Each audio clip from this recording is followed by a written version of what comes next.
Hello everyone, this is Nitro. So today I am going to be live streaming some Apex final matches, and the choice from the voting was between either the Snowman and Ceui match or Concede versus Straw.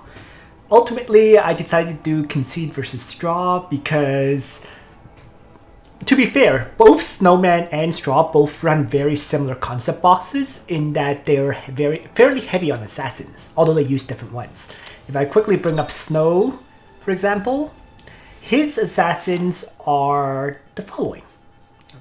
So he has Lady Kiura, he has Toa, who can assassinate as long as she has his faction buff, and he has Mario.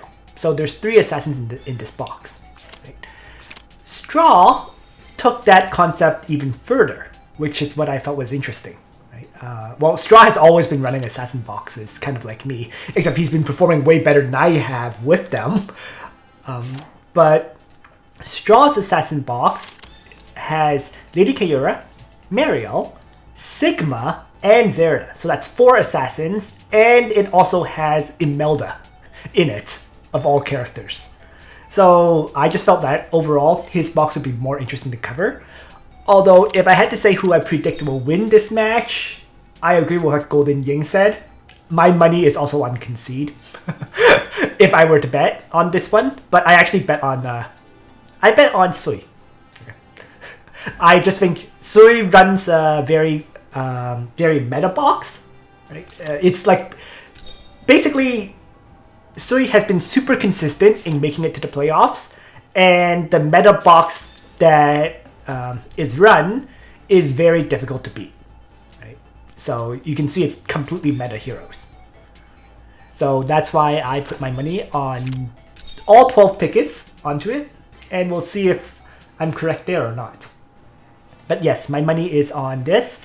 The other reason is because the odds are reasonable enough for it to be a decent payoff. Right? They're fairly equal, or reasonably equal in terms of the vote, the aid amount. So there should be a good amount of income. Not as good as I think this one. Snowman won, and I was told like you could make like 5.8 million gold if you had bet on Snowman in the last round. But yeah. So, yep, we're just waiting for the matches to begin at this point. But it's been interesting seeing Straw play because he has never deviated from running assassin boxes. In the past, it would be assassins like GA and so on. Now it has Mario and Lady Kiura. But if you look at his ranking, right, we see he's gotten 64, 128, top 16 in Season 5, top 256 in Season 6, and now top 8 in Season 7. I mean, ranking-wise, in terms of Apex, it's hard to say because it is kind of dependent on your opponent as well, right?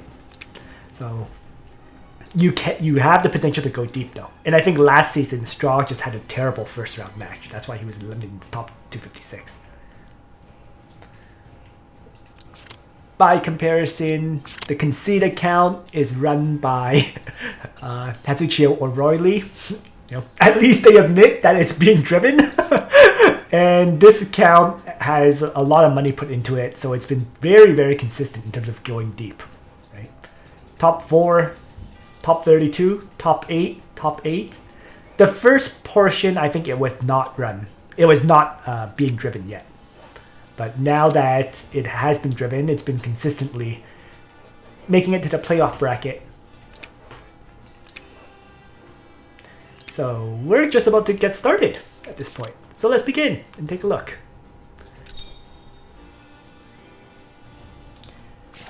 And I'm going to leave banter off because it is so cancerous. Not appropriate for a stream.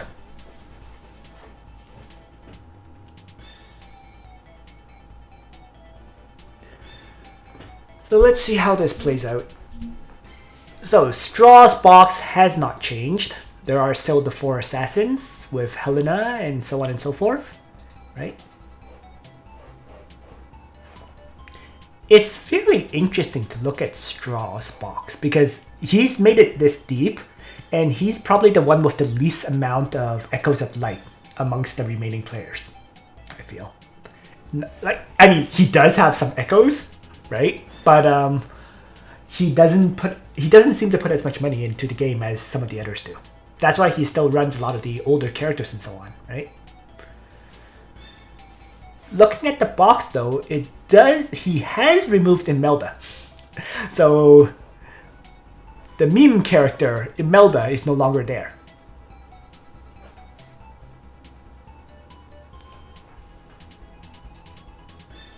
And we're just waiting for the players to enter. They have, what, 5 minutes to start?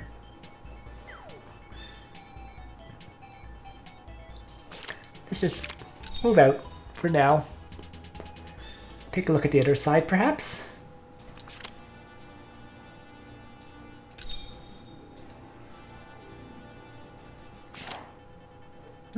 Both sides are still waiting for players to enter.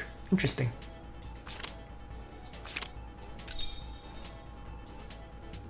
You'd think they would get started right off, but it looks like they're not yet.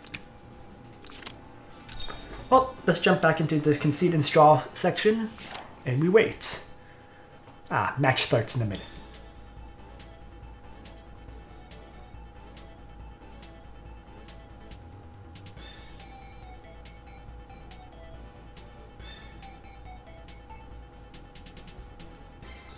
So let's see what happens.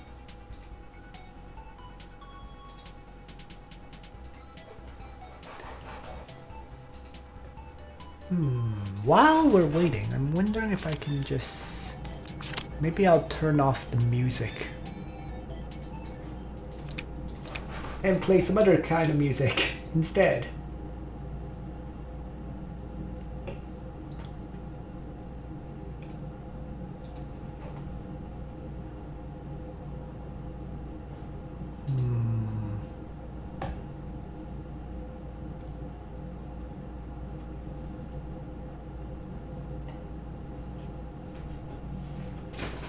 See.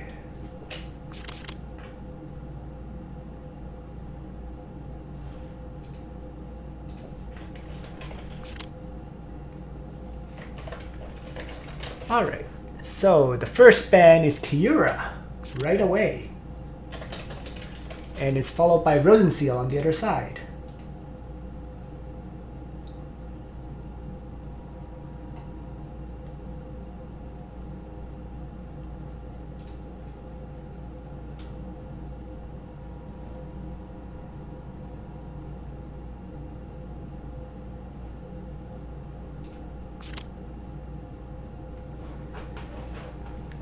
Both sides start with Hilda.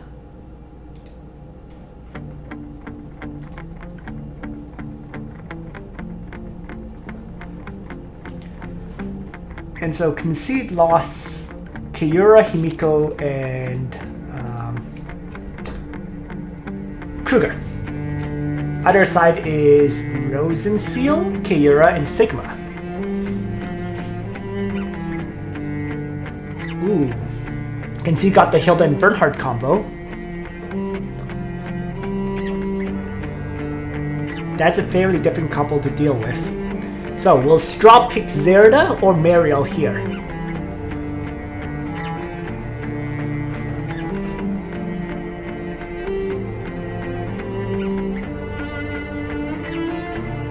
Alright. Okay, I'll reduce the music volume a bit. Or a lot, as the case may be.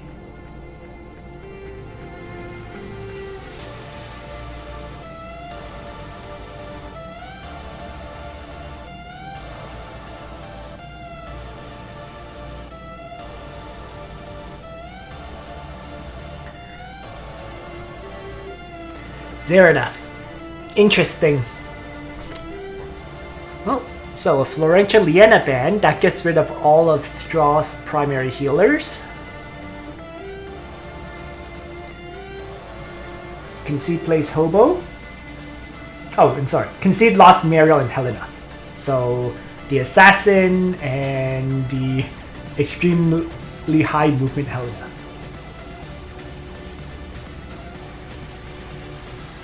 So Concede has no priority to pick healers yet, since all three are still available.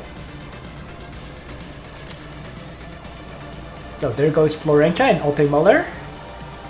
And Straw plays Mario. So double assassin.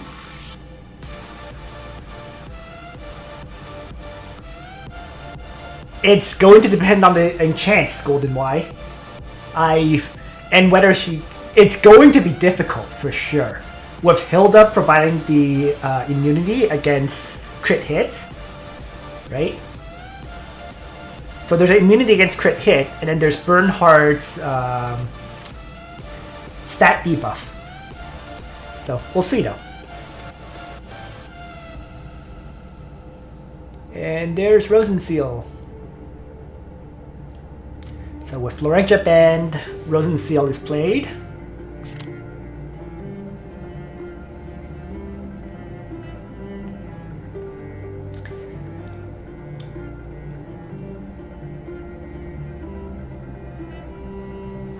And let's see. So Straw gets to play Lollygess here, which is interesting. I mean, Lollygess, as long as you properly manage when you use her attack skills, she won't kill herself attacking Hilda. So, and she also does provide healing. Okay? I'm pretty sure this is a holy class Lollygess, so it has Gift of Eternal Life, so it'll work out. So, Deedlit ban and Helena is played, right? Deedlit ban is smart because Deedlit can also provide healing, right? So let's just see how this goes. I'm kind of interested to see what kind of skills Straw will bring on Mario. Is he going to make Mario more a dedicated healer, or what? Haha, Kevin. Yes, today we will be watching PvP!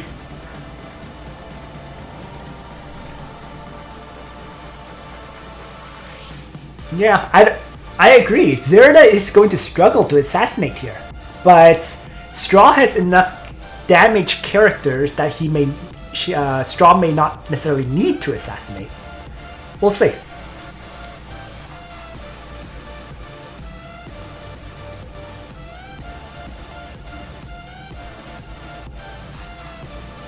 And of course, if Helena does sufficient AoE damage and so on, that may create the opportunity for Zera to assassinate.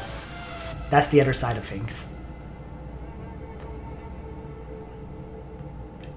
If Helena disables a bunch of things, right, does some AoE damage, you know.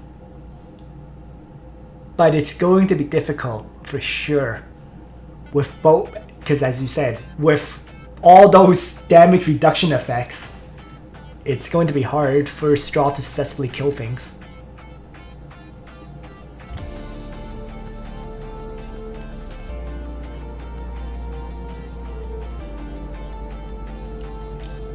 Concede is playing a very steady, I would say a very whale type of style, right? Only the whale account with sufficient enchanting can play a very defensive style with ensuring everyone survives and just healing them back up.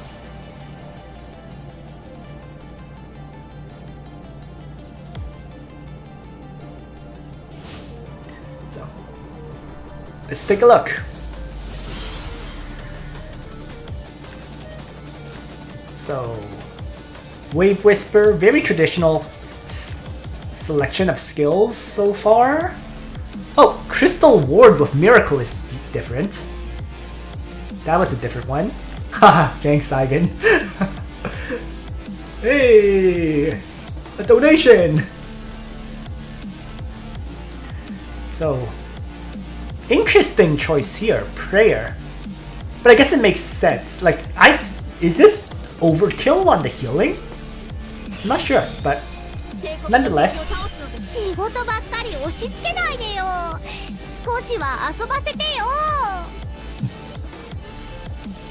So let's see. Hilda has War Goddess, which might not be the best when they're... Oh, I guess the one melee attacker is Helena, to be fair. Alright, a teleport forward. And Bernhard has his pretty much usual Sword Dance Rupture Faction buff. So nothing unique about what Concede picked in terms of skills or anything like that. Right? Everything is super meta there. Straw picked Bloodbath. on Zerda. So no backstab. Doesn't think he can do it. Doesn't think backstab would do any damage beforehand. So chose to bring the bloodbath.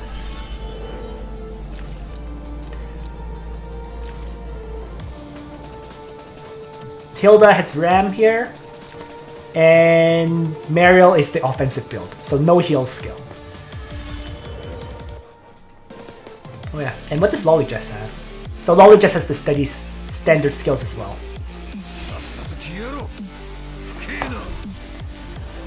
So everything is mostly standard on both sides, or what you would expect. The 1-point skill on Hilda is always an interesting choice, because they're all useful, right? Ram is good, the War Goddess is good, and Broken Arrows is also good. So that one choice is always unique. If there is something unique, it's Hilda bringing Phalanx Soldiers instead of Crystal Molders. I guess the Phalanx is to counter the werewolves, right? 30% damage reduction against those werewolves without worrying about against magic attack too much. So the early Helena teleport threat of moving forward was countered by Hilda just, activating the guard skill anyways. Actually, I have to wonder, why did he bring a faction buff on Hilda when Bernhardt's providing a faction buff anyways? That actually is a bit questionable to me. Right? There's other options. He could have brought the route skill, right? He could have brought he could have brought route skill to ram back the enemy. He could have brought a whole bunch of other options other than the faction buff, given that Bernhardt is already bringing one. But oh well. And it's not like this faction buff buffs up anybody. We'll see if that's a mistake. Is that a Royal Knight Helena? You know what? It is. Interesting.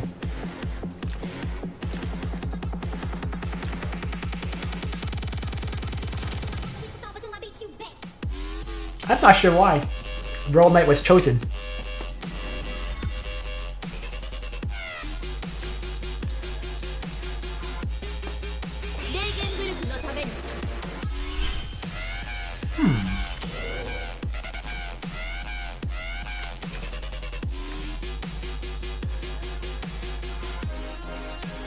Fair. Yeah, I mean, I have not looked into Helena at all. But I would not have thought Helena's issue is tankiness.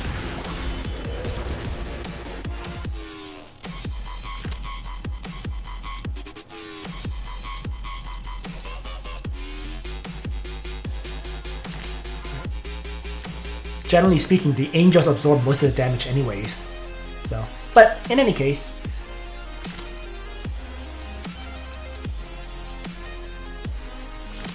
I guess if the goal is for Helena to survive in general and get healed up by her unique armor, it's not necessarily a bad choice. So Straw has set up and is ready to move in to assault.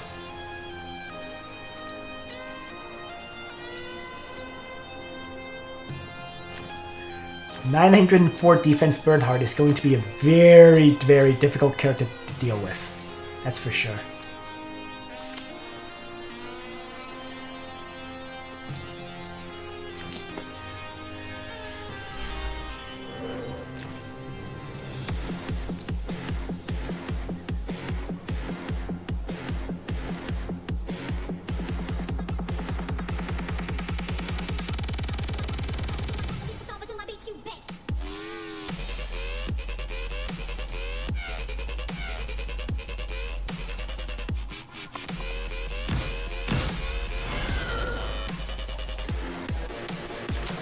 Helena moving up, just offering of threats, right?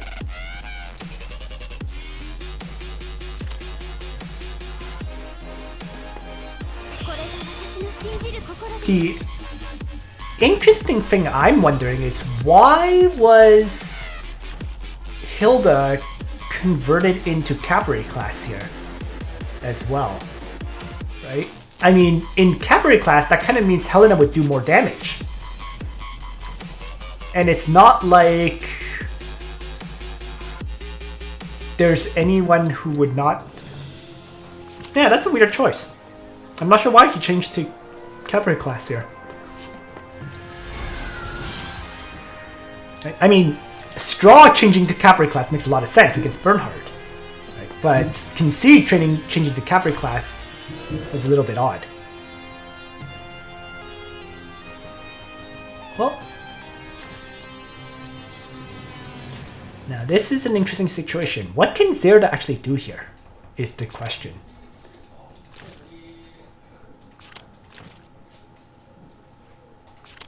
+2 mobility. Breeze Helena. So there's 7 mobility for Helena to move up with.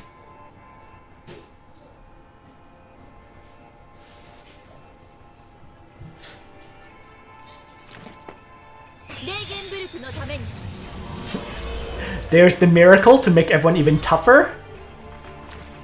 So that's another 15% damage reduction, right? So I am wondering, what can Zerda do here? I think Straw will likely just wait. Right? Miracle only lasts 2 turns. So there is time for Straw to just wait 2 turns, rather than commit right now. Let the miracle wear off, and then commit in afterwards. But even with that commit afterwards, I'm still not sure how he'll take down Concede's characters. It's really coming down to whether Bernhard can be taken down, right? As long as Bernhard is dead, Straw wins. But how do you kill Bernhard? Yeah, so Straw is pretty much doing what I said. Wait for the miracle to wear off, right? There's a 5 and then act after that. Miracle has a 4-turn cooldown.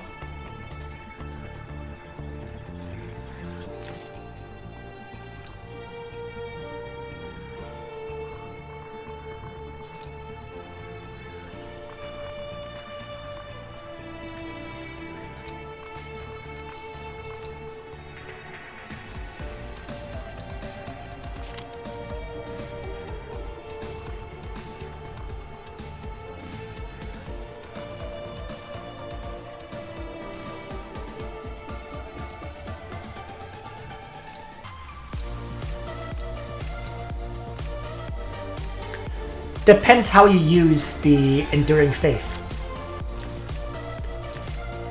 You're right, if she has to use Enduring Faith before, then she'll probably lose the faction buff. Okay.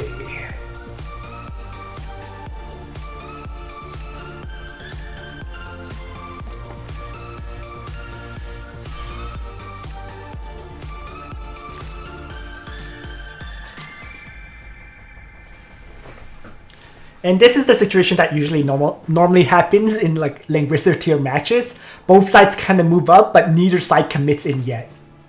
I've had a lot of matches that end up like this too, even with my assault box that I was running. It's because you have to wait for the right time to commit if you want to actually win. And right now, it's Concede is like baiting it. And Straw is refusing to accept. So he's playing it smart, right? He is now offering the bait for Concede to push in first. Oh, there was a mobility buff on Hilda. That actually helps him a lot.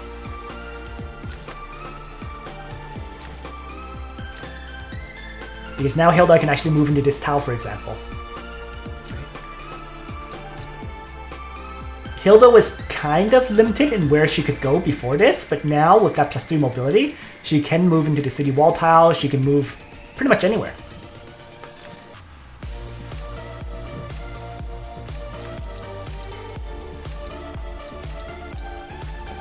And yes, Zerda moves back, as expected.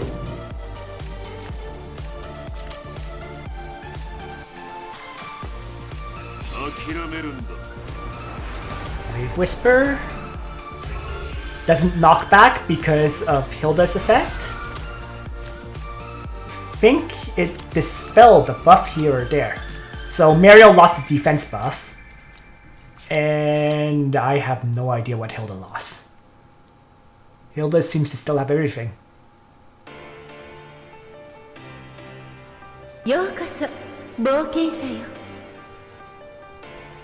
So, yeah, I don't know what buff Hilda lost, but Mariel did lose the defense buff here.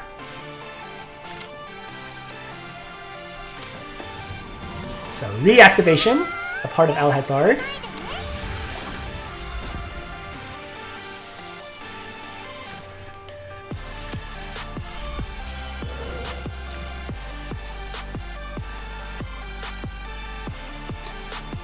In a lot of ways, it's not going to be easy for Straw to commit in at all, though, because of all the different healing opportunities, right?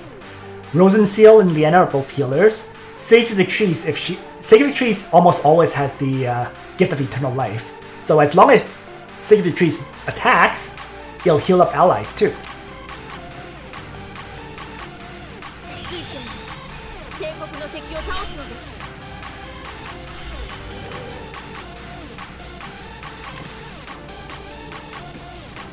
And the other aspect of all this is, as long as you end your character's turn close to Rosenseal, you heal as well, right? So it's going to be interesting. Alright. So Helena moves up and then moves back. Yep. Laying down some terrain effects and also just doing a tiny bit of damage.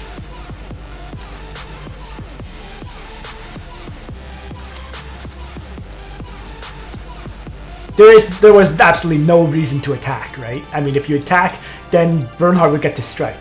So it didn't make any sense to attack there.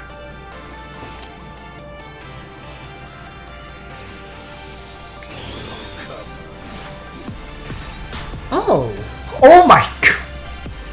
Can I take a moment to just comment? That is insane. This Bernhard has 1404 attack, and it's a Bernhard that has Balanced Blade.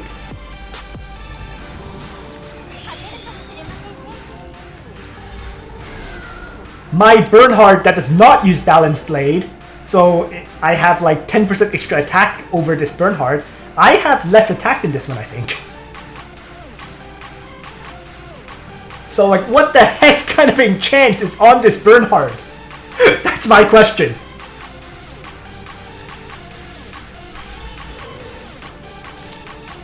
Side note, I just noticed, Bernhard also got a +3 mobility buff. So that +3 mobility does limit where Zerda could have gone. In fact, I would also say this Bernhard's positioning was a bit iffy. But with the +3 mobility, there were other places he could have placed this Bernhard to maybe limit what Zerda could do. But anyways.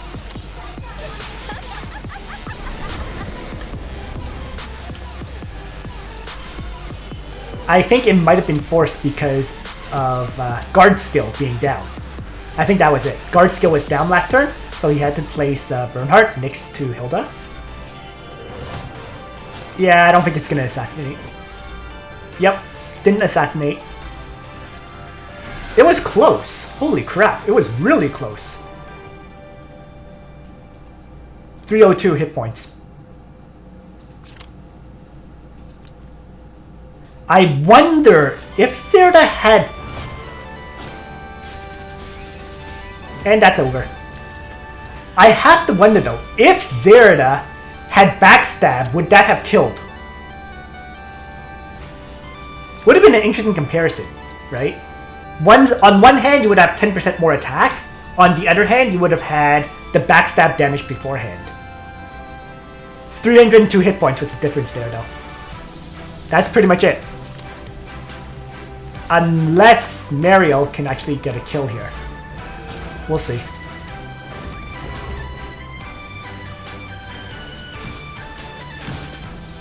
Okay, that didn't go the way I thought it would at all. Oh, he was hoping for the AoE damage to kill. I think. I guess he was hoping for the Bernhard, the AoE damage to kill Bernhard there.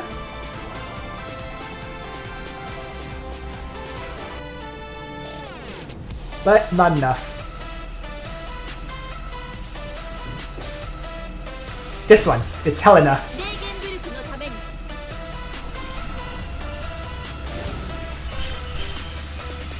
Yeah, and now that he got the full heal Bernhard just about, I don't see how Mariel can win this.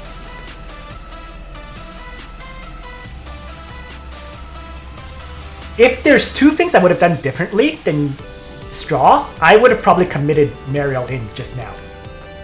And the other thing would have been, instead of Highland Warriors, bring Zealots.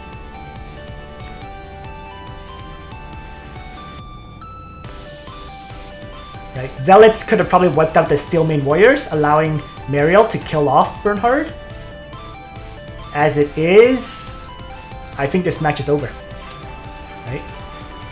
Straw lost Zerda for nothing, so there's no way to come back from that. Yeah, you're right, Golden Y. I didn't see any Bloodsword Hunting fixed damage effects from Helena.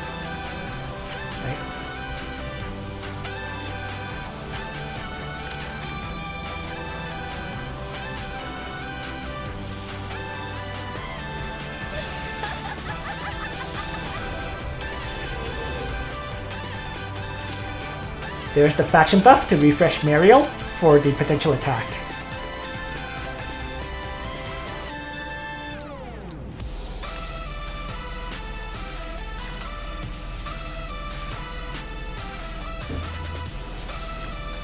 Yeah. Remember, the Lolly Jesses are running Gift of Eternal Life. They're not running the Scepter of Divinity. My Lolly Jess has pretty close intelligence, I think.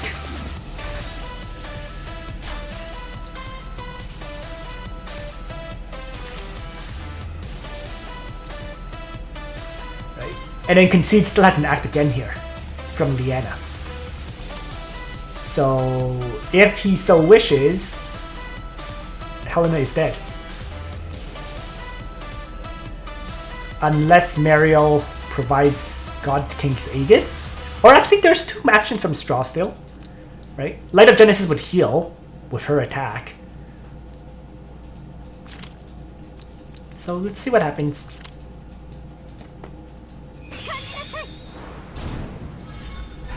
Teleport, act again. Range attack. Thorns trigger, instant death. Yeah, match is over.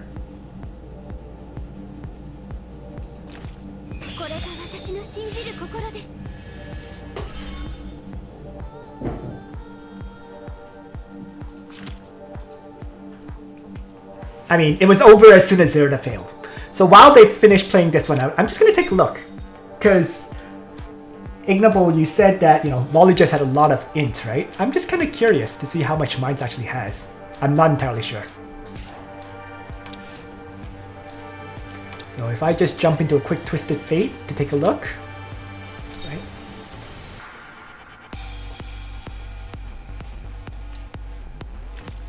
So if I throw down Lolly Jess and Hilda, let's take a quick look.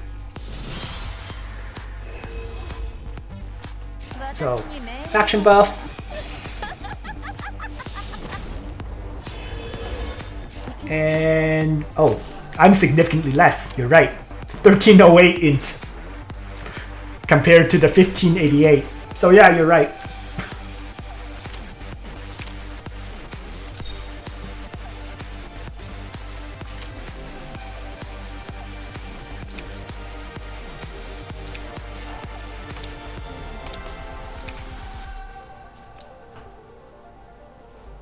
Alright, so let's go back in. The talent doesn't add int though, does it? I thought it just adds damage. I thought it was like 8. Or am I totally out of it? Ah, good point, SF Turbo. Yes. I also don't consider the 80 int there. No, it adds... Okay, I'm totally out of it, clearly. So yes, okay, in that case, yeah, my int is probably comparable. Yeah, you're right, it's 5% int per stack. So 4 stacks of that would probably put me above his int. Right? And there's also the missing, this stat. Speaking of which, I need to increase it. And there's also the arena enchant of an extra 40 or so. So yeah, I mean, the 1588 int is not too surprising if you're not using a scepter. If you're using Gifted Eternal Life over scepter, getting that kind of int is no surprise.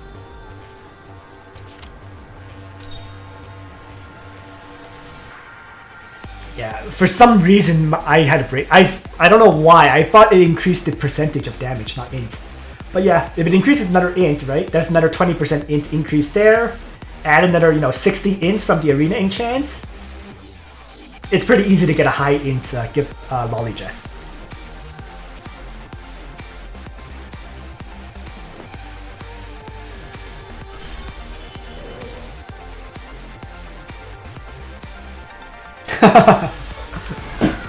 Because I don't have it, because it's that low, Righteous Breed. I don't mind wasting it. I mean, at the end of the day, I have a whole bunch of those int arena mastery enchants.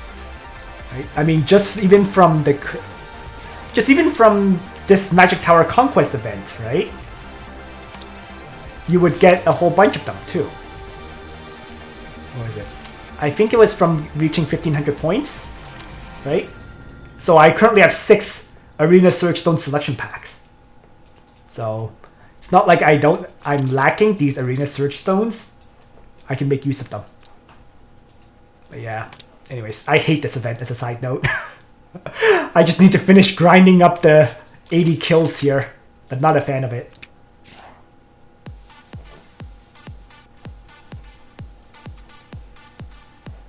Surprisingly, most of my int rolls are pretty high, since we're just waiting for them to concede. Like for example, if I look at Licorice, her int is 59, right? Kruger's int is 51 plus 6, so 57. You know? Who's next that uses int? Hobo's int is 56 plus 4, right? Even Imelda has a full 60. You know? Lana I don't use for PvP, so I couldn't even care about her PvP rolls. Rachel I don't use for PvP. Yulia was at 54, so yeah, I could roll her, but she's out of my PvP box. You know, if I give her plus 6 in, she would be at 60. But she's out of my PvP box. And in the first place, she kills things anyways. Shafaniel, not used right now, but she's at 51. You know. King of the Red Moon needs a roll, so it's currently 44. You know, but point is, most of my int-based characters have very high values as it is. You know, so I literally just rolled the int rolls on anyone who is not at a sufficiently high value yet. That's basically it. The ones that I use that are int-based, they're all at 50 plus, is the point. So I just used those int rolls on anyone who is below 50. That's basically it.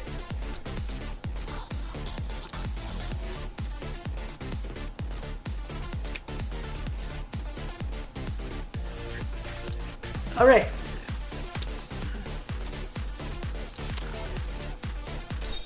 Interesting. Straw still hasn't given up.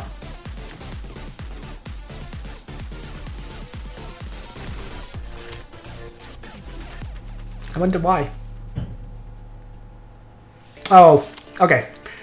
So what he's trying to do right now is, I guess, occupy 3 slots, force Concede to sacrifice 3 characters, and see if he can still make a comeback victory, I suppose.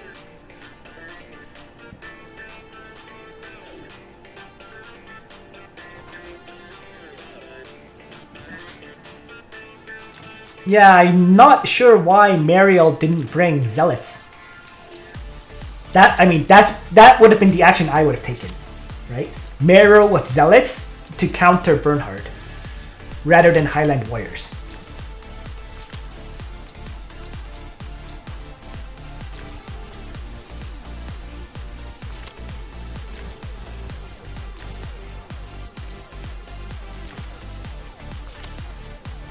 But yeah,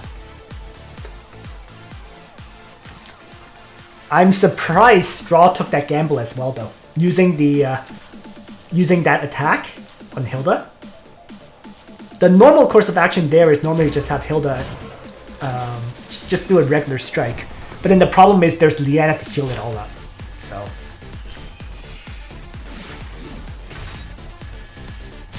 yeah, it looks ugly.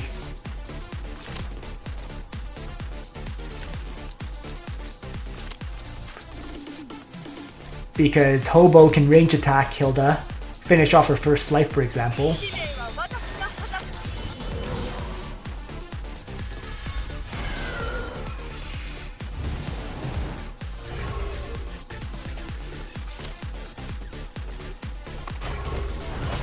I don't think this will kill. Nope, not even close.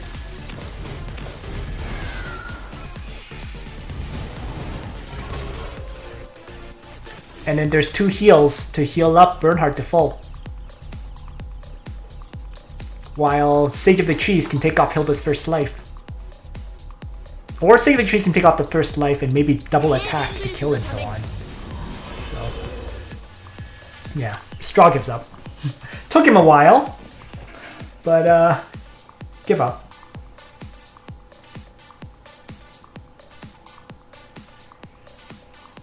Werewolves are ridiculous, Langostino. They're actually ridiculous. The only way you can really cut through them is either magic, and even magic is iffy, or you cut through them with holy units, zealots.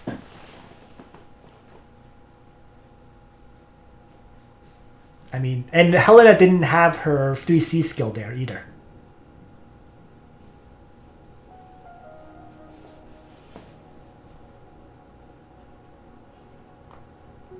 No, because you don't want Rosalia wasting her hits on the soldiers. The whole issue is what I've been talking about. You need your soldiers to kill the enemy soldiers so that your hero's 20 strikes hits the enemy hero. At any time, if your soldiers can't kill the enemy soldiers, you're kind of screwed.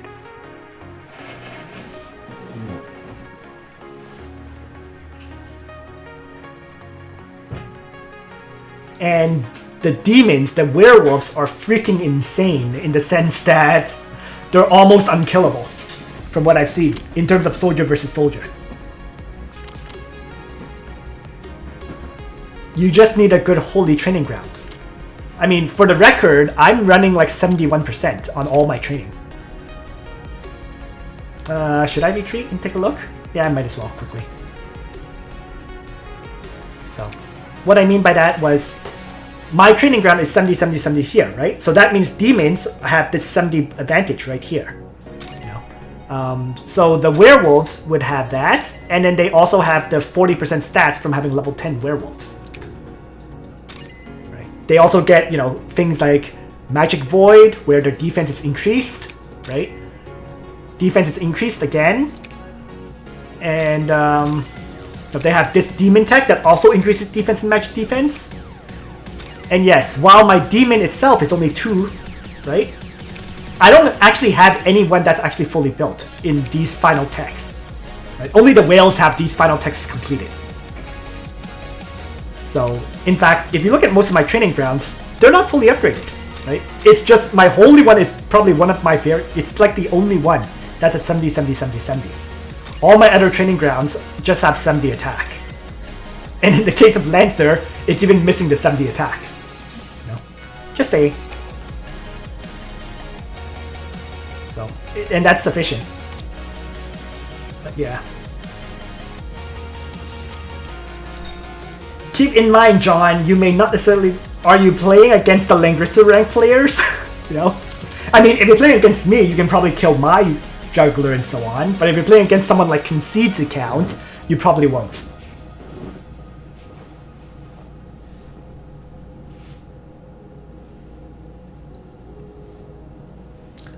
some whales FF Turbo, not all.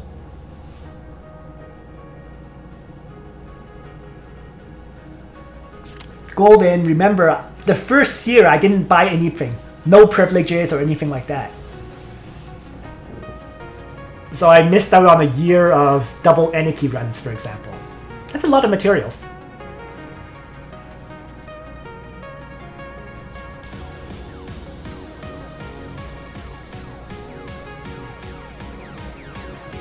Alright, so Concede... Okay. Concede swapped in Illustrial. Both sides swapped in Illustrial because this map is great for Illustrial. Right? There's a whole bunch of forests for them to take advantage of, the mobility. And both Illustrials were banned.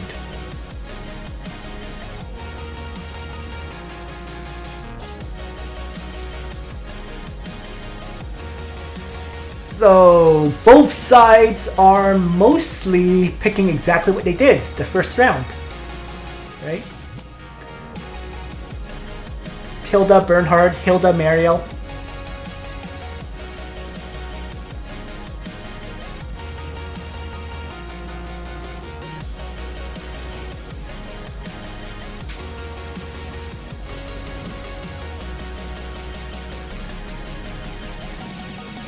Well, keep in mind at this level, the characters and chants are so insane, they're very hard to kill, normally.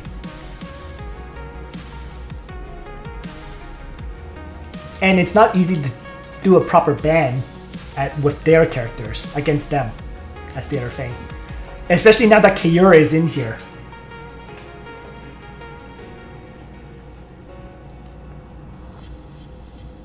AoE teams have been heavily shut down, I have to say. With Kyura and, you know, Rosenseal, Juggler. Although it's interesting to see that actually Concede doesn't run Juggler in the box.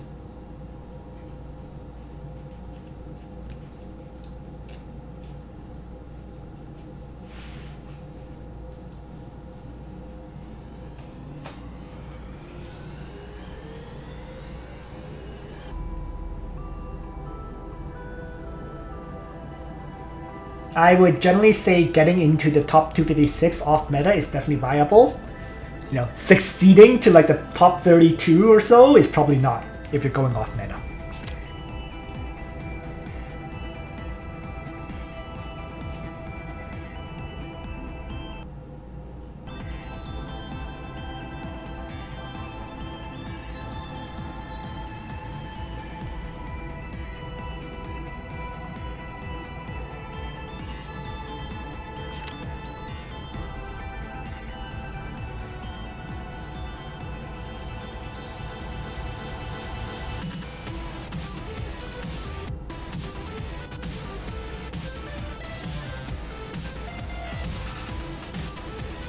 Of course, meta is a pretty vague term in the first place. Like, I mean, you know, Toa you can say is off meta, but at the same time, it's an assassin, right? So if you're playing an assassin box style, Toa is meta. But for the general style, like what Concede is playing, it is not. So meta is a bit of a vague term in some ways.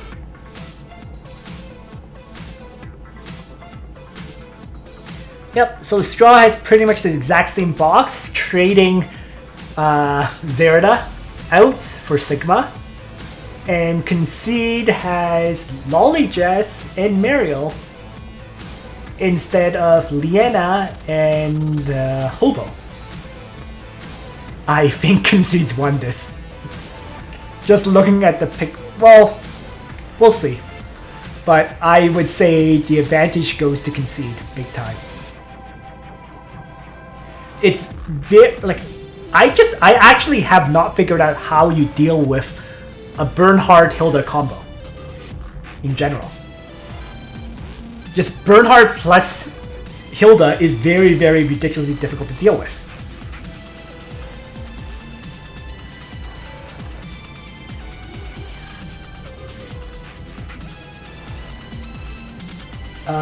Righteous Raid. If Zerda couldn't kill Bernhard, I'm not sure Sigma can either. Especially when Sigma is going to lose a buff before the attack. There's no faction buff on Sigma, and if Sigma loses 20% attack as well...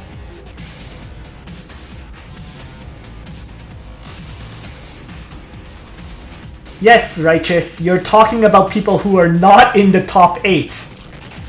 That's the difference.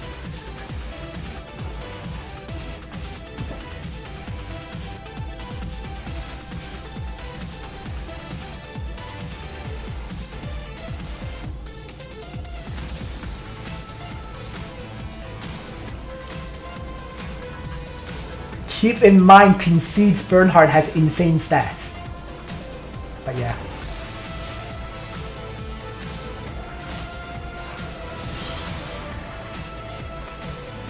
Right. 12k hit points, 786 base defense before a faction buff.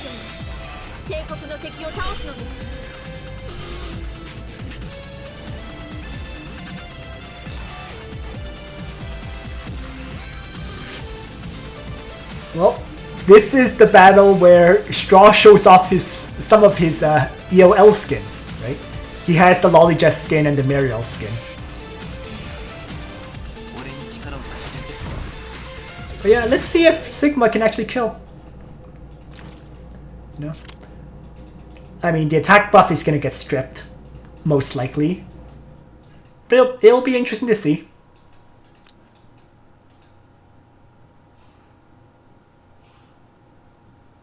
My Bernhard? Garbage? I don't have Wailing Chance on any one of my characters, for the record. It's nowhere close to this Bernhard.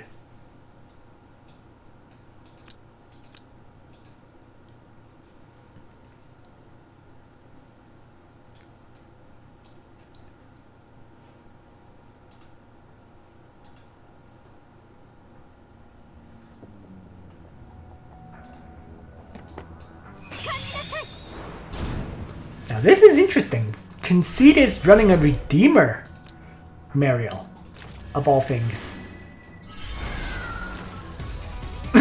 Did he just breeze? Oh my god, he just breezed Mariel as well.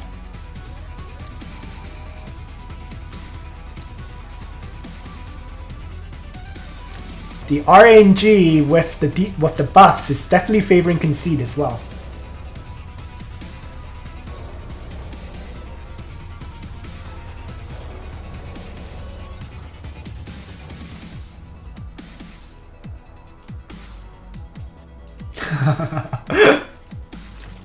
People really like the upcoming Helena skin.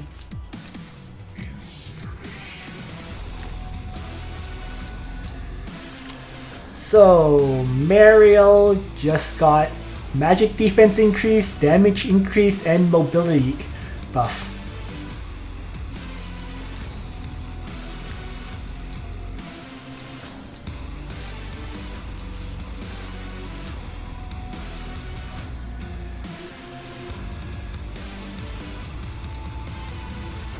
I'm surprised he placed Helena that far back. Like, if Helena was where Hilda is, 1, 2, 3, 4, 5, and then get the extra mobility here, he could have actually moved in and attacked.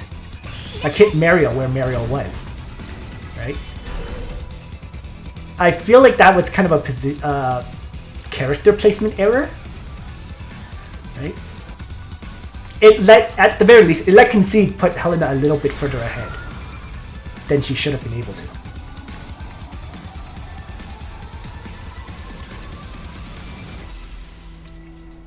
And now Concede gets the opportunity to move up Hilda and guard. Right? Yeah. So Helena, even though she got teleported, it's too late to do anything. I mean, this is not a mistake that would have been a dramatic change in the outcome. You know, it would have just kept Concede a little bit further back at the beginning.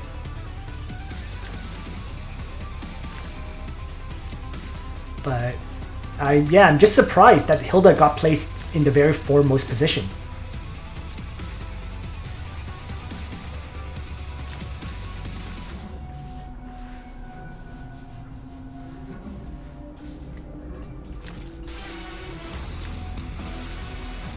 Yeah, I mean, this battle, we'll see if Sigma can kill. If Sigma kills Bernhard, there is a chance. If Sigma can't kill Bernhard, then it's over right there.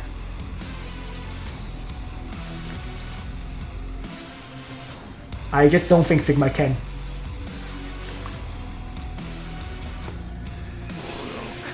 Ziki. I mean, Helena is apparently going to be meta for a very long time. Because of all the debuffs that she applies and, you know, AoE damage and so on, and extremely high mobility. So getting her and building her is not a bad thing. I'm not going to though, personally speaking. I can't fit building her in at this point.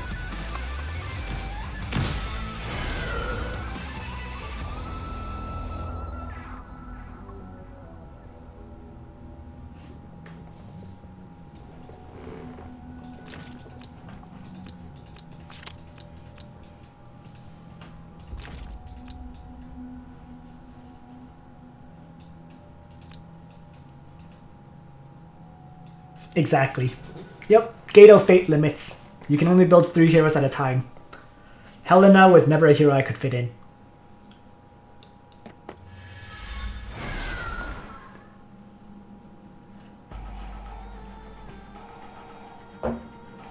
I just think it's interesting that Concede's box has no juggler, right? Instead using Albedo. I mean, there are other elements involved. Probably Concede swapped out Juggler, knowing that Straw has doesn't run an AoE team, right? Like, I mean, Concede 100% has Juggler built. It's just, you know, why bring Juggler if the opponent doesn't run AoE?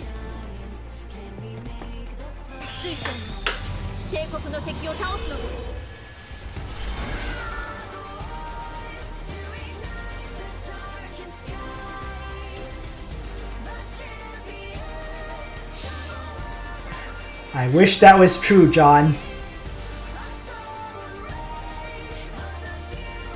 Then you allow the opponent to play things like Himiko and all those other characters. You generally put yourself in an even worse situation. I mean, at the top level, the meta of banning is to not ban healers. You ban the threats. That's what I've been seeing anyways. Whether that works or not is debatable. Anyways.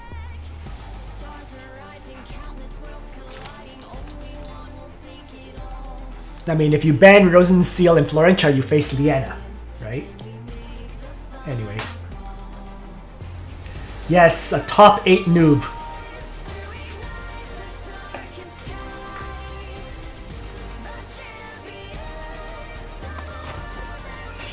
Androga, look at some of my past videos. Himiko's kit is actually ridiculous.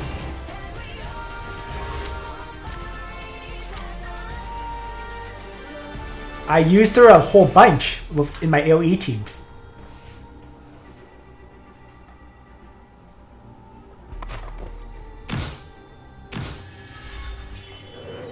For example, her 3C reducing enemy mobility by 1 to 3 means that if they get reduced 3 mobility, they can't move.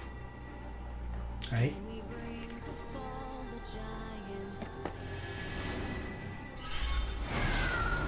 And if you attack Himiko, she just teleports back to allies. She is pretty cancerous. I actually mentioned that in some of my past videos of my live streams.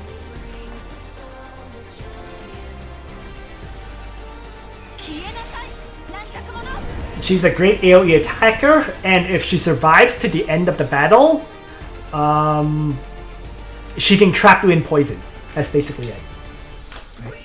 Sacred Cow knockback, you know, mobility debuffing or prevention, and the sealing technique that can silence characters and cost them a whole bunch of health.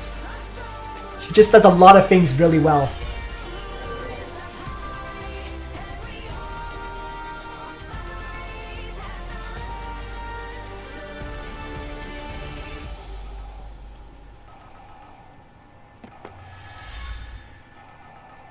What was your question, ZP? I totally missed it.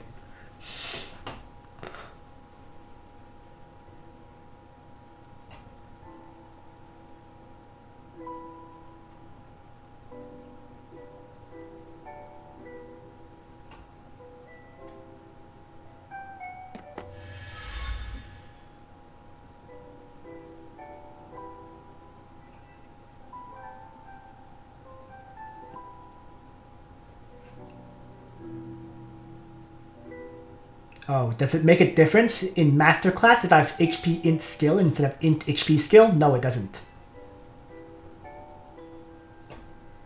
I'm not entirely sure what you're talking about, in fact, but just the stat values are what matters.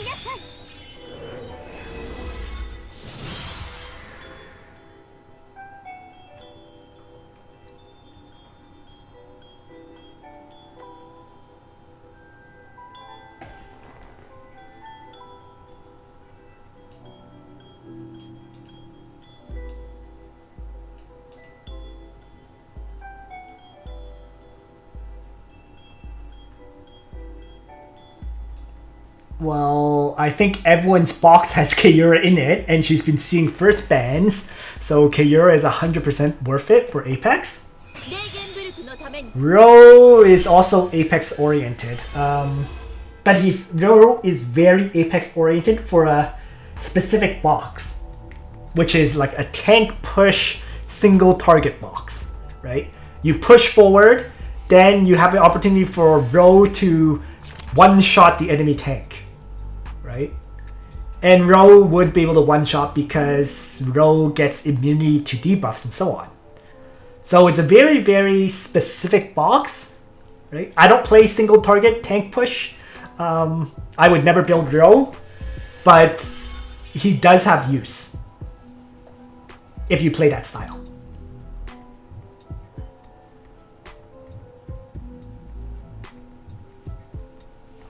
It's pretty weird though. I don't know very many people who play single target tank push. Right? There's single target assault. You see a lot of that. A close range single target tank push, not as much. Especially not with existence of characters like Lolijess, the upcoming Lucretia. Yeah, but Ro is usable in PvP. I was actually having this debate earlier on the Strategist channel. That's why otherwise I would have never looked into him.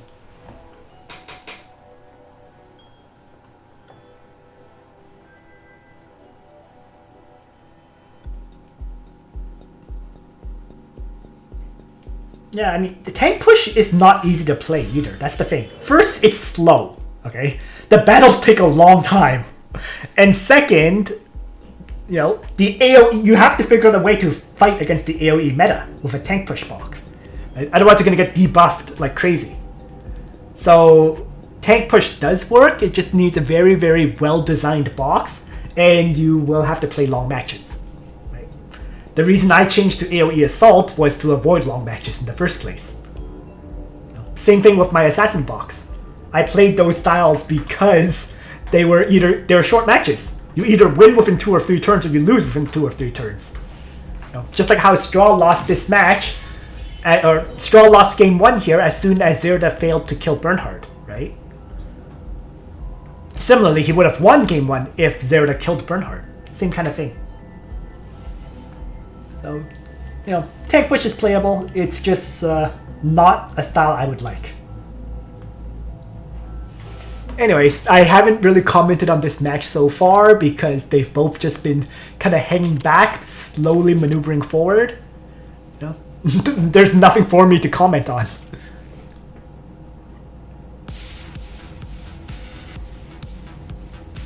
I guess the one thing I would comment on is how Straw smartly positioned Sigma, right?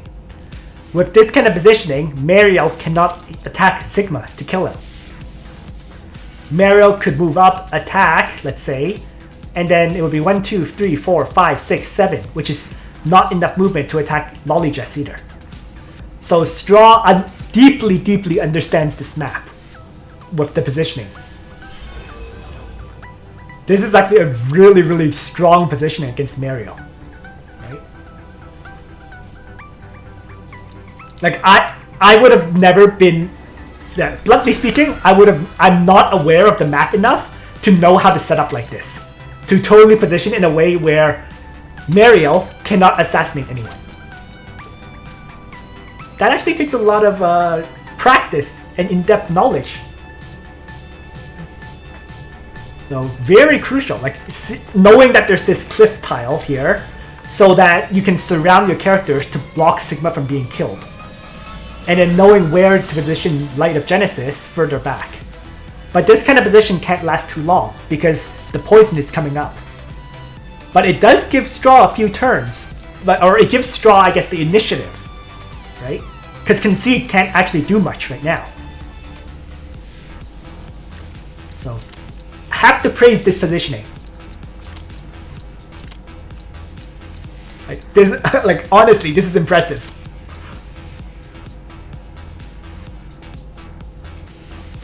He had to have, spent some time looking at this map, coming up with this strategy to play this out like this.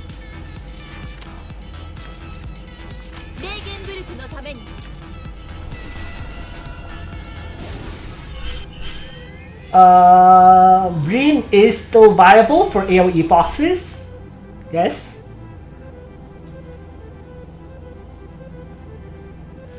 I actually don't have a 6-star Reen.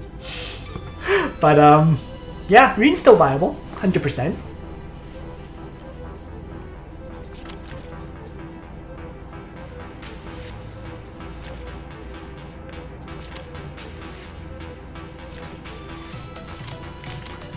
Now this is interesting. So this is the crucial turn, as a side note, because this turn and next turn, because these are the turns where Hilda will lose her guard skill. Right. So Hilda's going to lose her guard skill this turn. She'll reactivate guard the following turn. So it's going to come down to how Straw plays this. Right? Because if Hilda moves up, he can guard these two, but not guard Lollygess, for example. So Lollygess will probably move up here, and then Hilda will move up. So it's, yep, the crucial turn. Right? This is the turn where Straw should be attacking, and we're going to see who wins or loses, really. Interestingly enough, Sigma has plus attack and plus damage here, right now.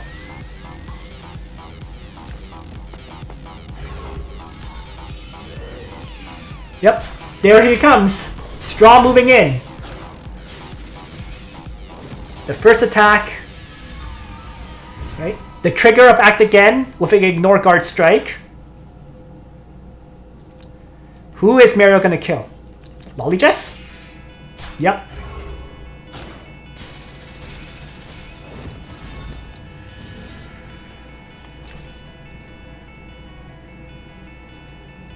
And now that leaves two actions for Straw.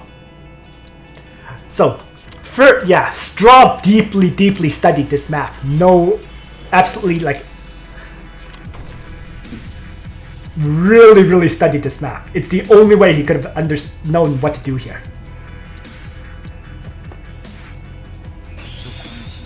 So now Straw is making his move.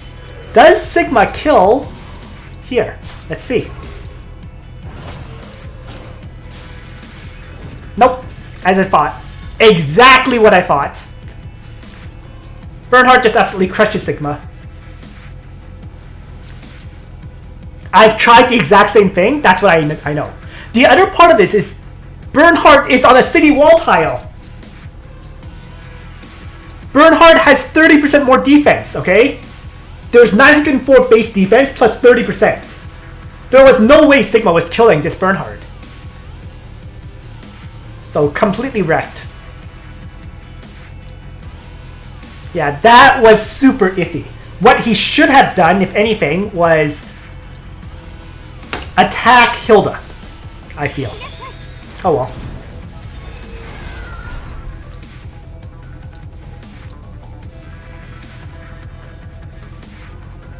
Yeah, that was super iffy. I would have attacked. I honestly would have attacked Hilda. Long range snipe on Hilda, then lolly just attack on Hilda.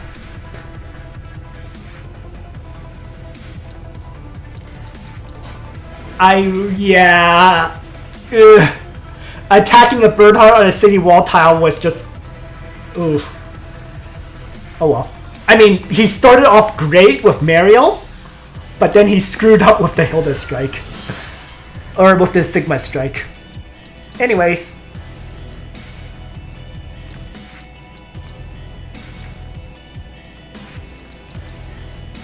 Studied this map, but didn't consider the city wall. Burn is super OP. Like, I literally consider Burn a top tier first ban. Well, not first ban, but you can't allow him to be played. Like, it's ridiculous. I have not figured out a way to beat a Bernhardt on a good account. No. The average player's Bernhardt? Yeah, sure. Zerda assassinates it. Sigma assassinates it. No problem. No, like a top tier Bernhardt with this much defense and hit points, I don't know how you kill him.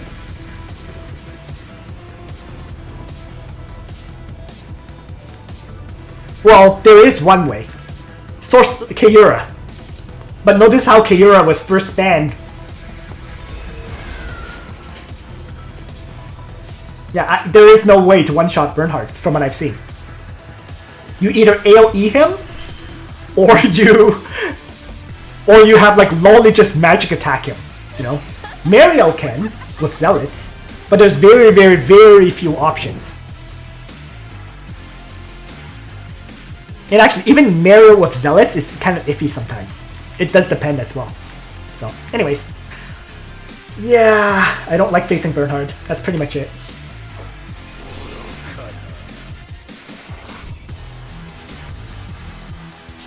Yeah.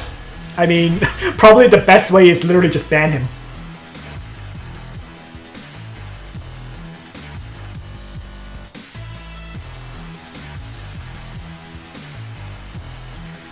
Okay, to be fair, it's not like there's nobody it's not like there's nobody that can't kill one-shot Bernhardt. The problem is A, being able to attack Bernhardt when there's tanks, and B, you know, killing Bernhardt before your characters are killed. So, yes, you're right, Bernhardt can be killed. It's just that it's a very, very difficult situation to do so. There's very few characters who can, and getting the opportunity to do that attack is even fewer. Well, at the very least though, it's 4v4 right now.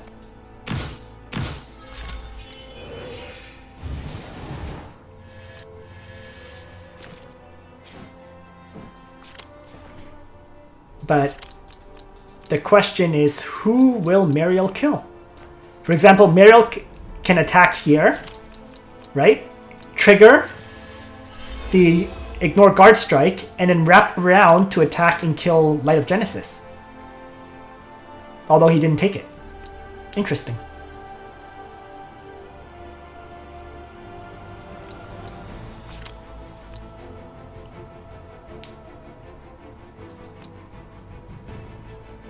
Light of Genesis here should probably just do a single target strike to weaken Hilda.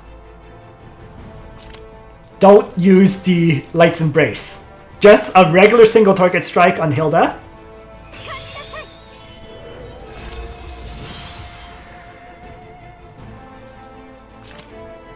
Interesting. Why? I don't understand why he's not doing regular attacks with Lollygess, to be honest.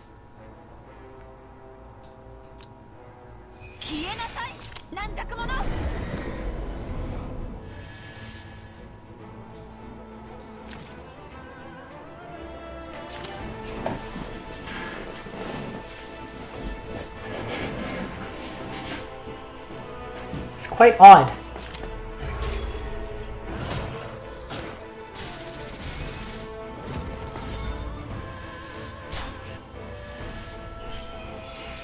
Boom. First life down.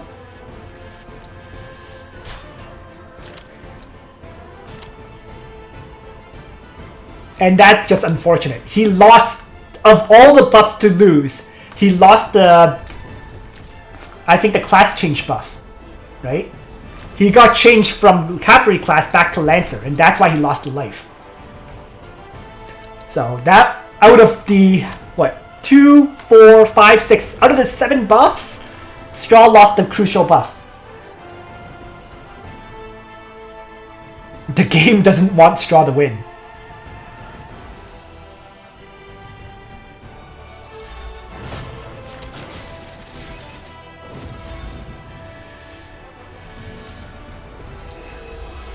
Yeah, I don't understand that attack either. He should have last turn attacked with a regular strike, right? Without using Light's Embrace, and then this turn, yes, Light's Embrace. Then Hilda would have already been damaged.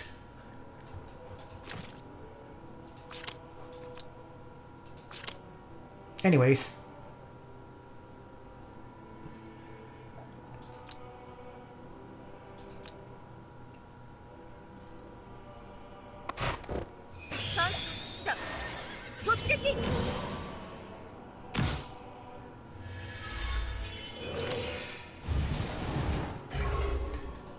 Helena should be able to take off 1 life off of Hilda here.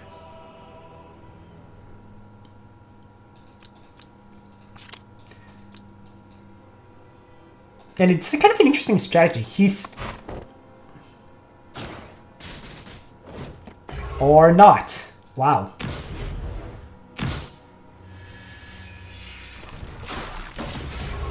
Interesting.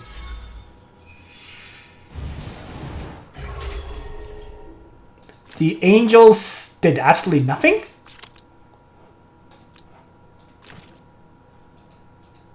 Somehow the Angels did absolutely nothing to the Crystal Molders. I honestly thought the Angels would kill the Crystal Molders and then Helena would kill Hilda. But there... What the heck happened there? I actually don't know what happened there. I'm not sure how the Angels did absolutely nothing to Crystal Molders.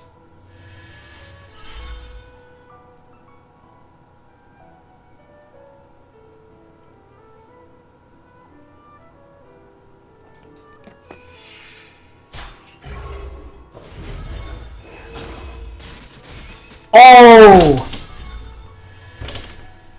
It's just RNG hating on Straw. That's what happened. It's a training ground thing. Let me just go back for a second. I mean, this is totally over, but Defender of the People applies 20% damage reduction. Okay? Lancer Training Ground has a whole bunch of text that also add more damage reduction effects. When hit points is below 70%, damage taken is decreased by 20%. Right? So that's 2 texts. So that's 20%, 40% damage reduction. And he gets the Crystal Molders. So the Crystal Molders have 40% damage reduction. And other than that, I'm not sure what else is adding it. I still think Angel should have done more damage than he did. Right? There's continued combat. There's the armor. Unless the defense is higher. And it shouldn't be. I don't know.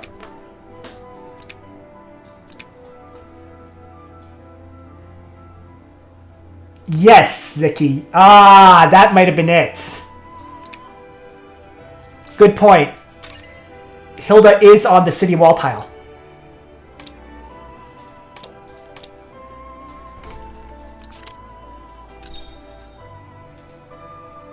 That's yes, that's what I missed too. Oh no, it's not. Yes, sorry, yes, it was. It was. Because they were here before, lined up on these 3 tiles. You're right, the city wall tile. The 30% extra defense. So with between the damage reduction effects and 30% more defense on the Crystal Molders.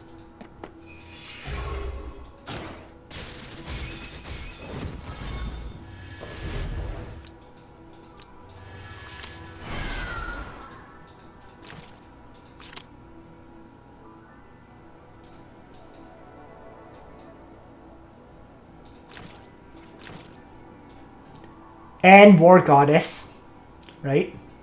Don't forget about War Goddess. Right? Your attack increases by 50%, which then increases your defense as well. And then you disable enemy weapon skills, so they lose attack. Right? And then there's also this, right? The third part of War Goddess. When the target... Sorry, no. So it disables the enemy weapon skill, and you get extra attack, which also increases your defense. So, that combination.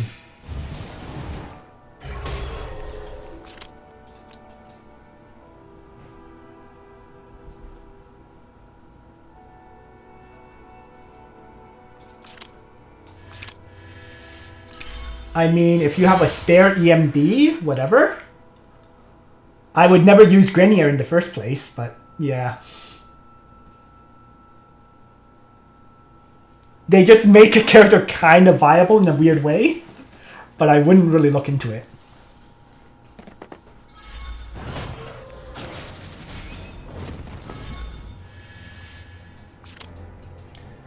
Yep. Well, unlike me, Straw actually put up a fight at the very least. You know? He doesn't give up until it's truly over. So kudos to him for trying, you know?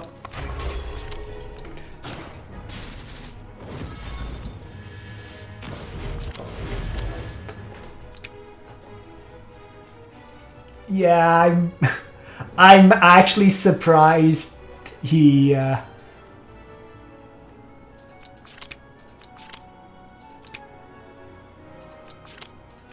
I mean, I don't know what enchant Straw has on his Zeradan and on his Sigma, but it was an interesting match to watch overall. I mean, I would not have allowed Bernhardt to be played, but you know. And on the other side, oh, Snowman crushed Ceui. Maybe I'll take a look. There goes my 12 tickets.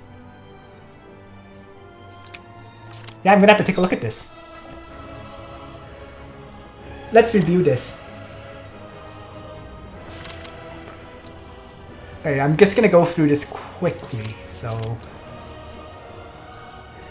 Landius versus Hilda. Huh, not that smart. Okay. Sure.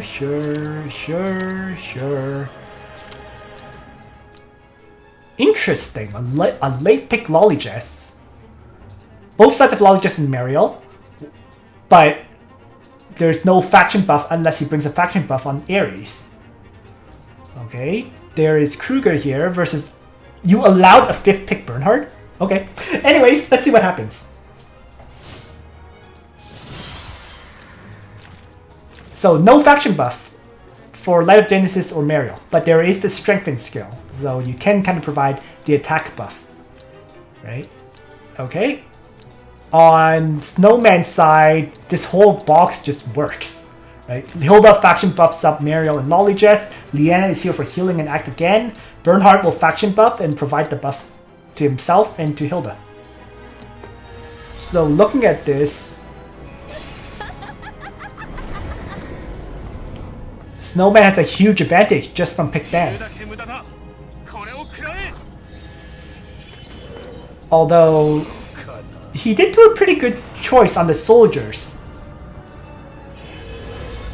On Landius, right? Guardian Infantry. Because Guardian Infantry, they get extra 45% defense, alright? And the Guardian Infantry would counter Crystal Molders, and they would do pretty well, fairly well against the Steelmade Werewolves. So.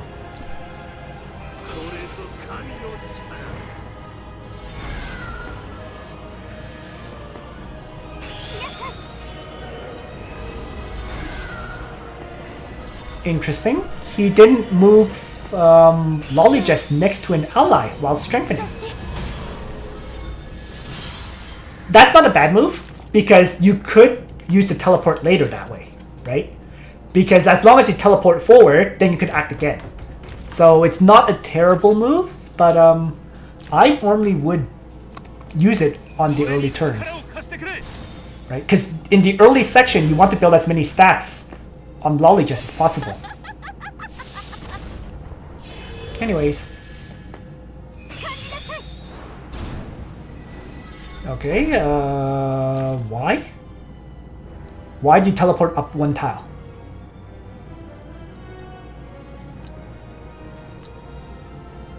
Oh, okay, whatever. It's also interesting to see that none of them are ever bringing zealots.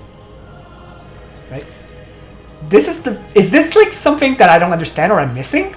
Because it always made sense to me to bring zealots if you're against Bernhard, but none of them are doing that. I could be missing something. I don't know. Anyways, so Mariel could have attacked twice on this Bernhard, but it wouldn't kill, right? Guaranteed. Maybe they know that Mariel, even with zealots, can't kill Bernhard, and that's why they don't do it. I would have thought it could, but as I said, I never actually tested it.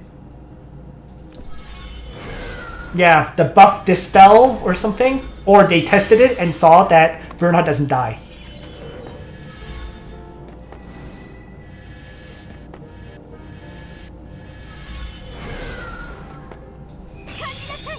Teleport up. Single target strike on either one of these two. Yep. There it is.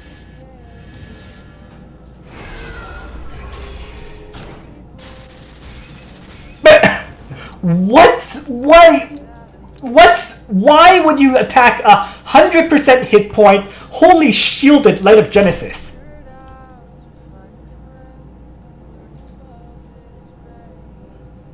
Like, what? She already has 25% damage reduction. You don't have any magic defense increase. Why would you even do this?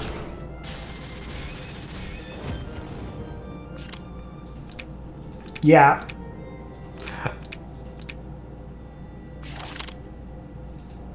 That was bad. That was really bad. I mean, let's be fair though. Getting to the top 8 is a huge... It's not easy, okay? And it's easy to make mistakes in this game. Right? I mean, if I lost Ares like that, I'd probably tilt right away too. But wow.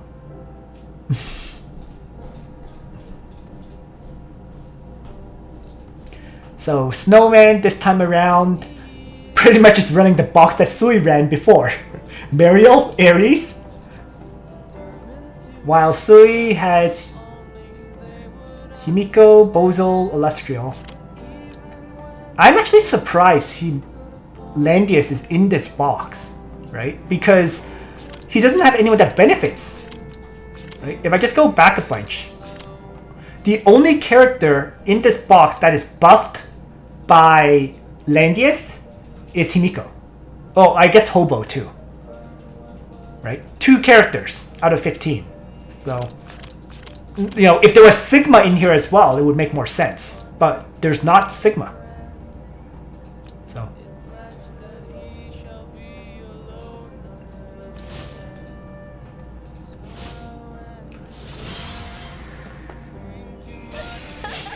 Shadowed Light.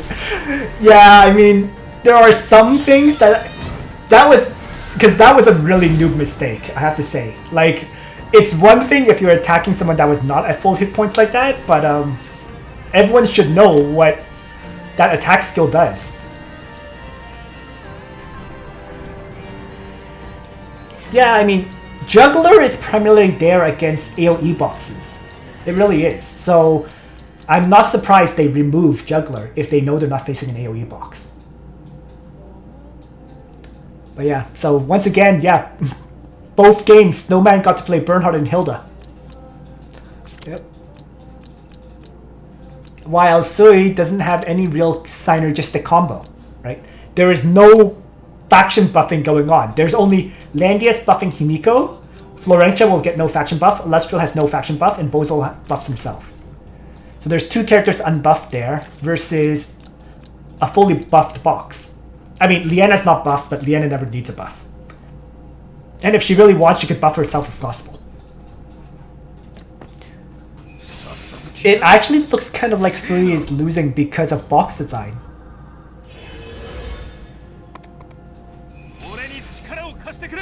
Well, Snowman, you kicked me out of the Apex round, and now you're making me lose money. So if you're watching this, Snowman, curse you! You knocked me out of the playoffs, and now you're costing me money!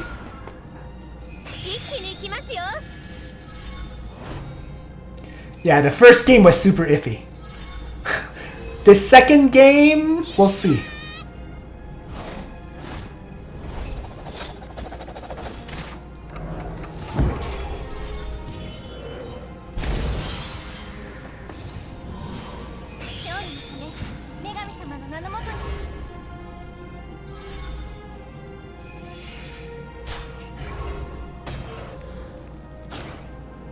Alright. This is not a bad move. Quick note, okay? Because it's not a great move, but it's not a bad one either, okay? I would have probably just used air. Like, if I were him, I probably would have just tried to attack with someone else other than Mariel. Like, maybe even Bernhard, for example. Okay? But it's not a terrible move on his part to attack with Mariel first. Because by attacking with Mariel first, he does trigger the act again. And now, because Landius doesn't have his guard skill up, his second attack can hit either Himiko or Illustrial. Okay? So, he goes after Illustrial. And one shots.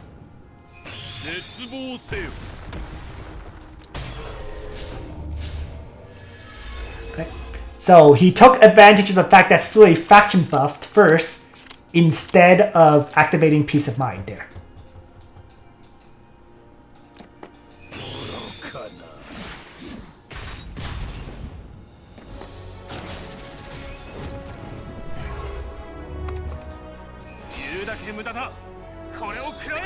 Interesting there. Quick point, right? He did not activate Fearless Hurricane, and he got silenced, okay? So it's an interesting thing because he could have Fearless Hurricane and melee attacked Bozel. Right? Landius was further back. So he could have very easily, right, moved up, triggered Fearless Hurricane, and struck and killed Bozel. He didn't choose to do so, instead just moving up a tiny bit. Yeah. So, Bozel gets to live here.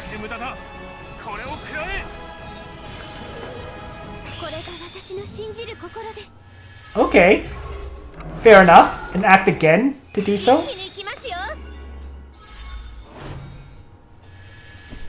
And I guess the act again is to take down Florentia. Different style. Fair enough.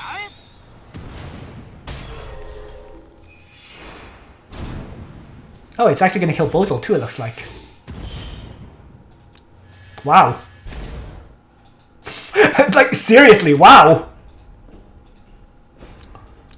Okay. He had a better plan than I did. Fair enough. Instead of just killing one, he killed two.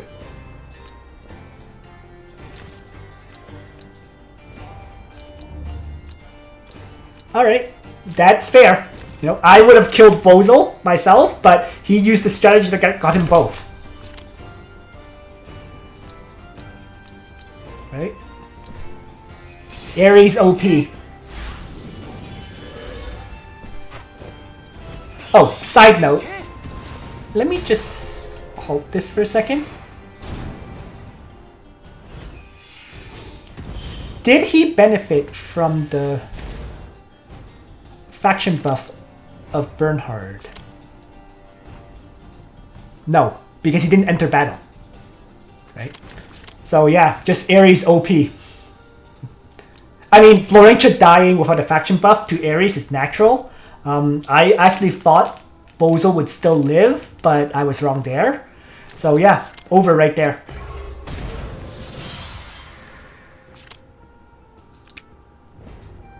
Yeah, I mean, no faction buff Florentia is dead. Guaranteed. Okay? So yeah, it just looks like Snowman really dominated with the box design or pick bang. Pick bang, really. Right? The first pick or the first ban of Hilda was pretty clutch in both matches.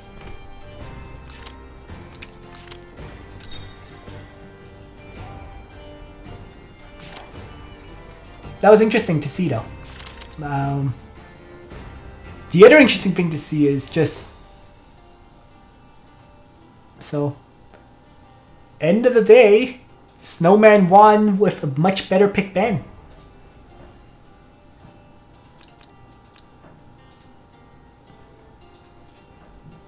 Alright, so next week I will I'm probably going to stream next week the Snowman Concede match, I feel like. Oh, they're still going on? They went 1-1.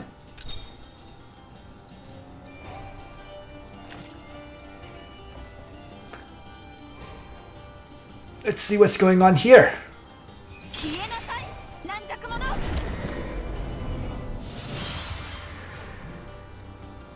Let's see. Looks like Zansin has the clear advantage. Well, it's 5v4, right?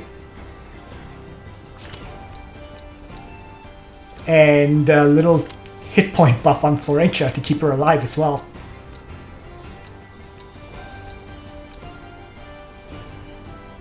Oh, this is just mean. So anytime Guilard attacks, Betty is going to debuff the enemy. That's just mean.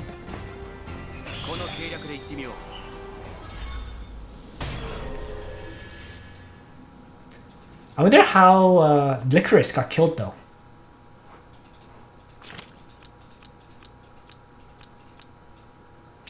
Probably she Dark Despaired and then got AoE hits, I'm guessing. Something like that.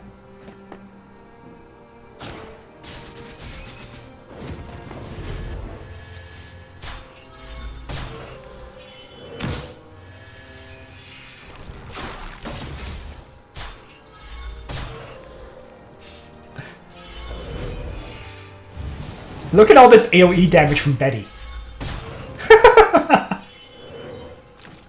Because Helena, and now if Zansin has an AoE, Helena's dead. There's the AoE. Oh wait. Yep, there we go. That was actually kind of funny. Right? Because Helena keeps doing AoE damage, Betty kept applying fixed damage in return. That is absurd damage. But that's because Helena hits so many AoE hits.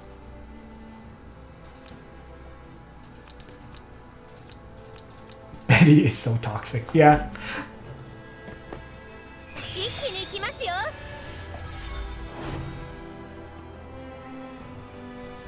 I guess that's why people were telling me to build Betty.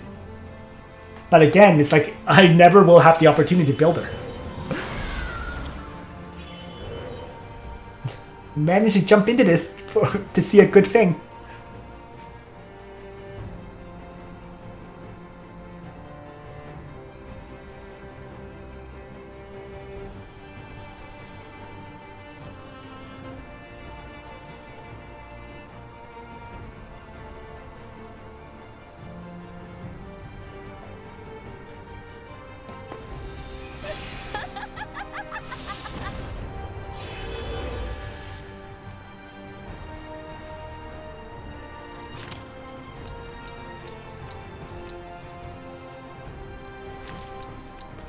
Oh wait, sorry. Betty is player 2s, not player 1s. Wow, that was actually big.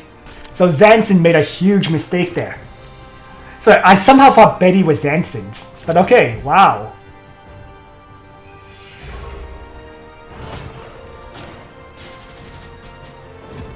But with that said, I'm not sure what he can do to actually break Zansin, right? Rosalia doesn't do particularly that much damage. We'll see.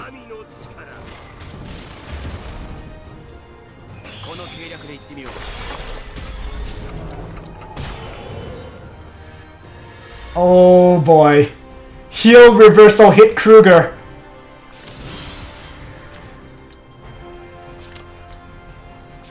Kruger's dead because of the restore health buff. Wow. He got screwed by the debuff from Betty. Oh my god, if it was any other debuff.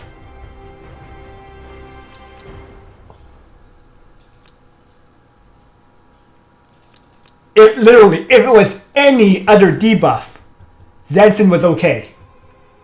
But he got a heal reversal. That's just rough. Seriously, that's just... Oh my gosh.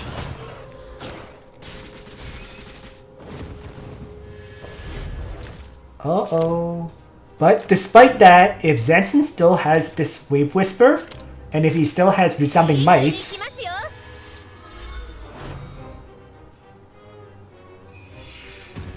Why did he do that? Oh! Oh, look at that! Okay, that was a pro move. Okay, he used the spell that only heals the Crystal Warlocks. Because it only heals Crystal Warlocks, Kruger took no damage. And so Kruger was able to survive and then get healed from the 20% again.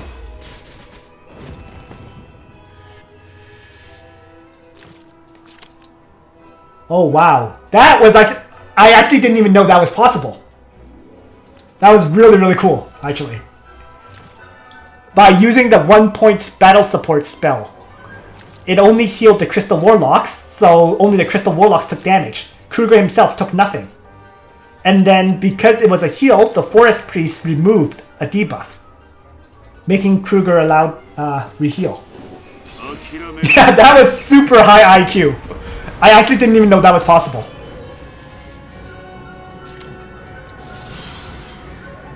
Wow. Very nice.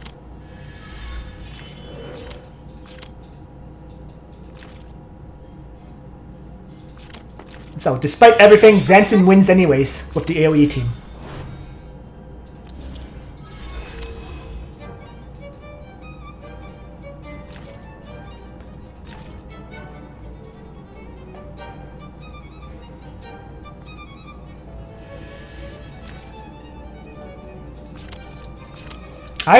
I really want to see how did Licorice die though. Too bad.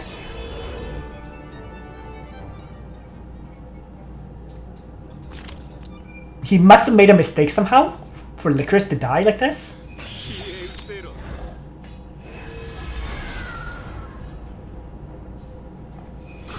He did, SF Turbo. But he was losing too much health to Hilda. You know, Rosalia attacked, for example, and took way too much damage.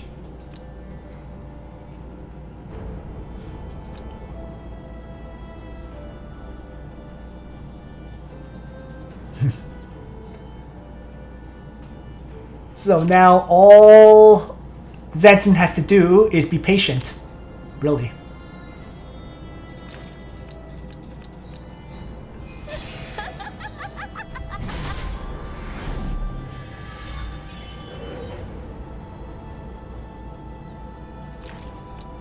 Oh.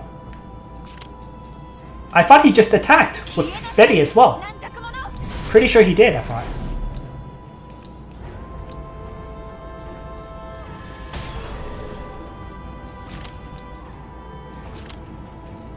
It's just that Hilda did a lot of damage in return.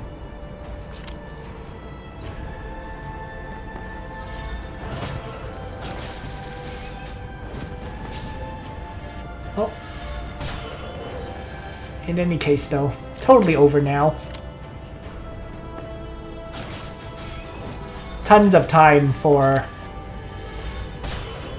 Zansin to do single target strikes to wipe out Hilda. There's no healer anymore.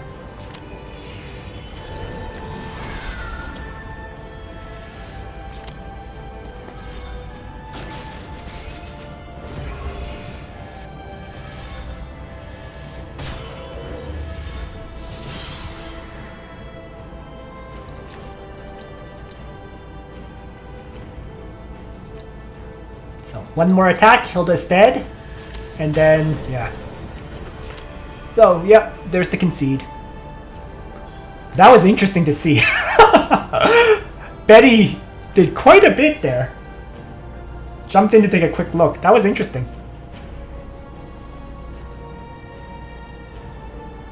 I'm actually curious enough to take a look at this match. And then that will be it for this stream. So let's see exactly what happened. I don't really want to go through the pick ban because that takes a bit. But let's see.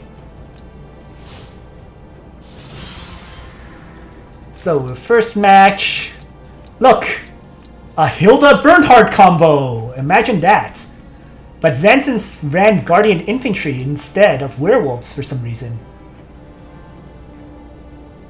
Wonder why.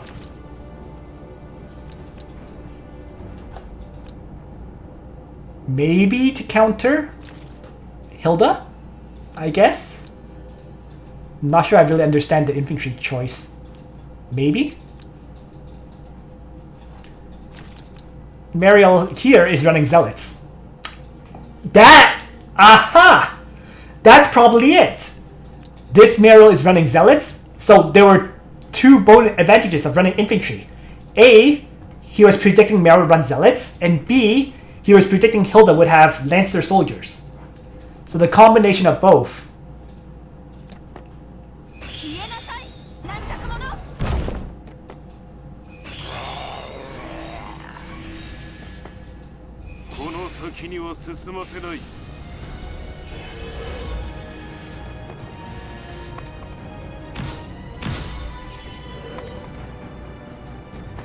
Oh, side note. This is just ugly because, you know, Bernhard's faction buff adds additional damage, right? So Helena is part of Empire. So upon entering battle, damage increases by 18%. So Helena will benefit from that as well. Actually, the whole faction, the whole party will. Because they're all Empire, right? Florentia's Empire, Helena's Empire, Bernhard's Empire, Hilda is Empire. And so that's why Hilda is running Crimson Command with Dominating Formation. Because there's no need for a faction buff here. Yeah, Zansin making some big brain plays with soldier choices, with, you know, all of these things. Bye-bye!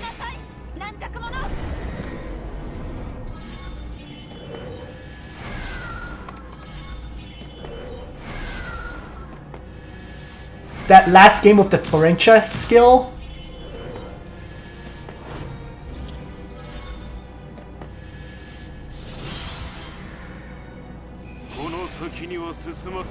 Wave Whisper, but it won't knock them back because of Hilda.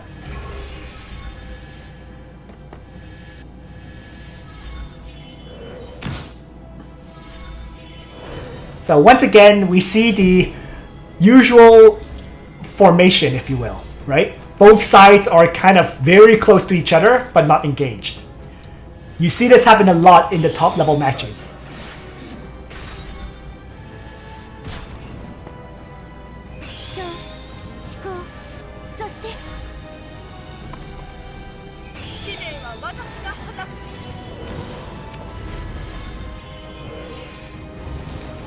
Petal Storm.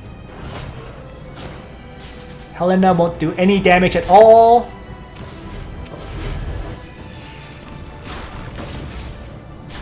Oh! But the AoEs left Mero with 116 hit points.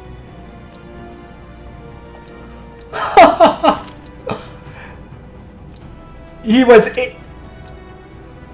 wow, look at this. One more time. So, first AoE damage hit from Petal Storm. Then the attack. Then the second AoE damage hit.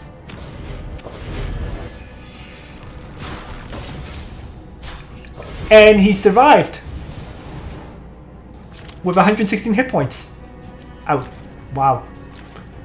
Massive stat check there.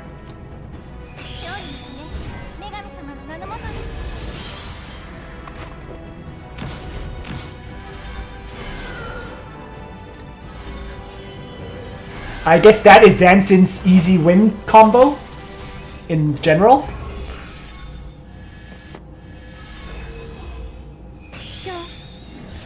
That's what it looks like. Against any normal player, that was enough to win.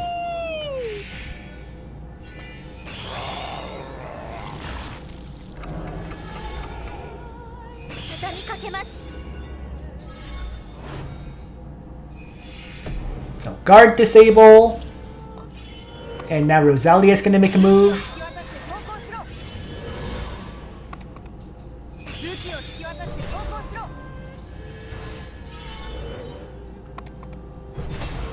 Why attack a city wall, Bernhard?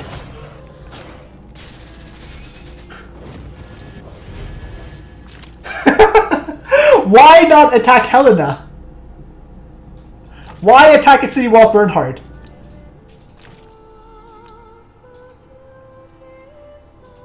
Did he not think he could kill the Royal Cavalry, maybe?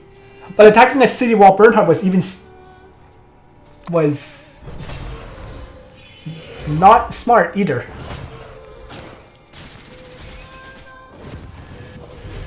Well, Ziki, Guardian Infantry at 45% defense increase. Being on a city wall gives another 30% defense increase. So attacking Helena would have made more sense if you were to attack. Oh well.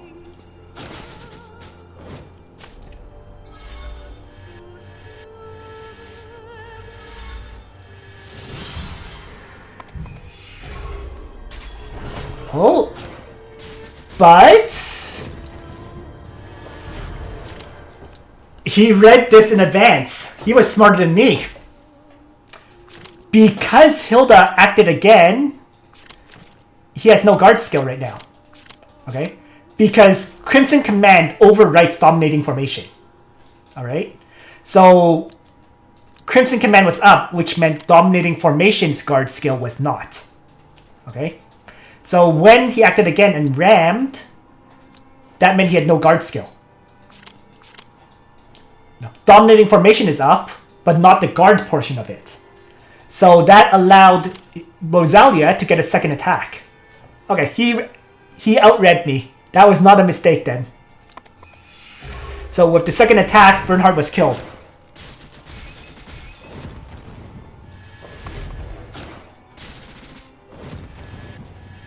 He looked a step ahead. I missed that one.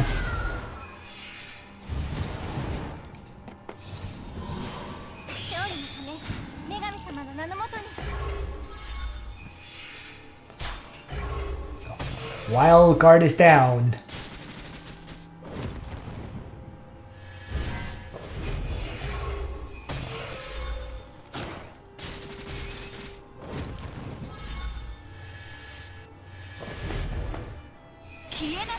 Attacking hard, but could not even take off one life from Hobo.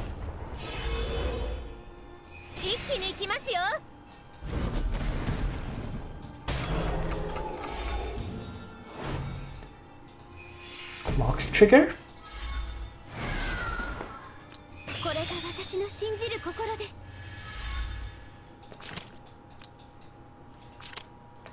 And I think the reason the attacks did so little damage is because of all the debuffs, right?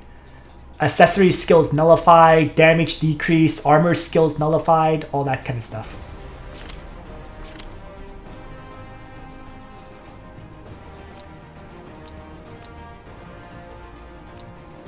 And Hilda's guard is down, which meant Rosalia also dies.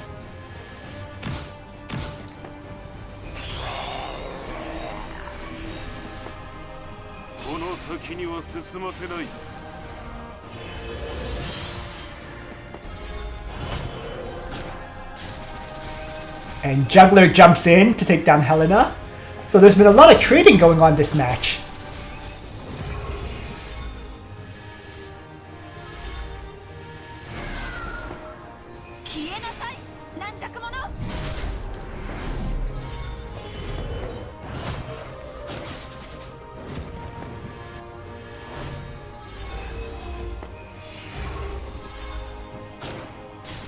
I'm guessing this first match is the one Guilard won then. That's what it looks like.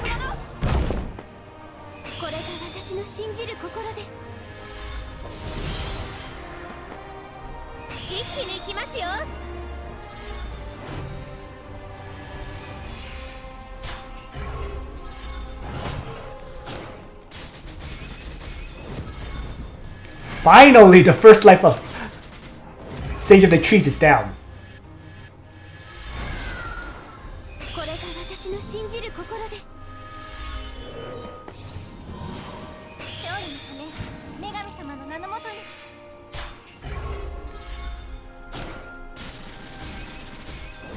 And there's the second life.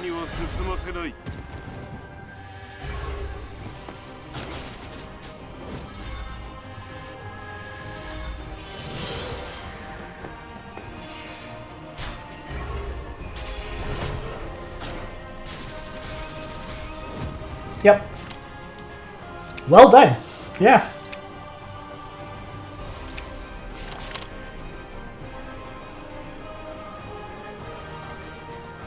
Played. Yeah, he outread everyone that first match, clearly. Right? That double attack. The Master Tech skill, the whole point was to block the cannot be healed effect of Bernhard. Right? Bernhard Sword Dance. Right? As long as you block it once, you can heal up right after.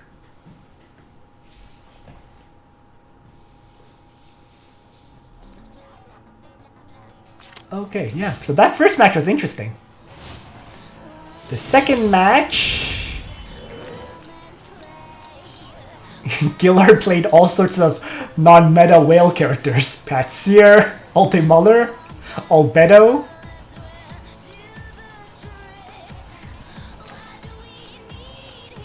Interesting. While Zansin stuck with the tried and true combo, basically, right? Hilda and Florentia, Helena, and then you have Hobo and Kruger.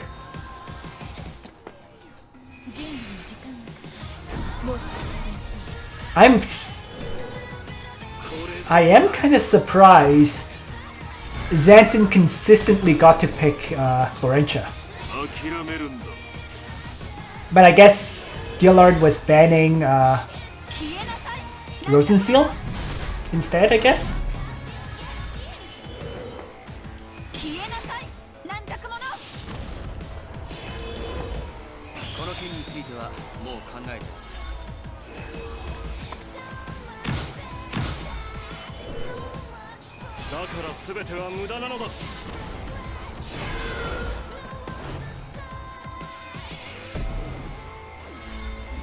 Interesting. An early activation of Sudden Strike.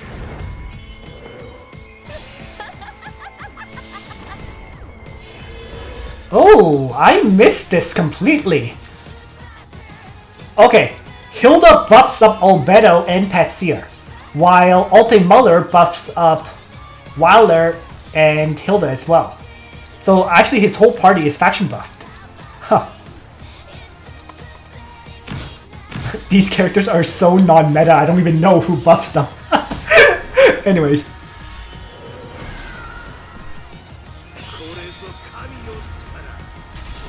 Now, that was weird. Why didn't he move in? Right? He had the opportunity to have Ultimuller go in, right? But he didn't take it.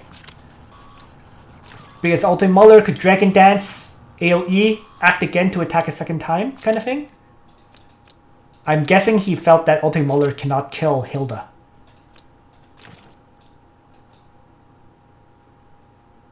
Right? Because you could Dragon Dance, then Supreme Battle, then attack one more time.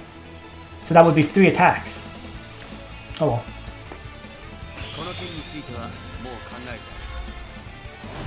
Nope.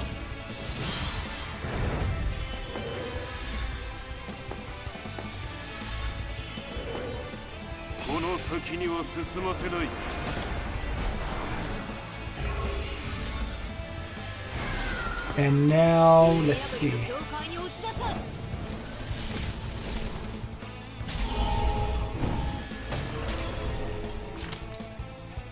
Ultimate still has enough mobility to get in. So we'll see what happens.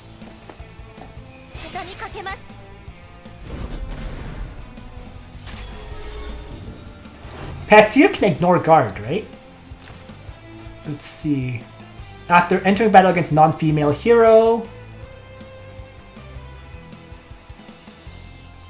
There you go. Lucid Dream. At 1.5 times damage, if target hero is non-female, damage dealt increases by 20% and ignores guard. Okay.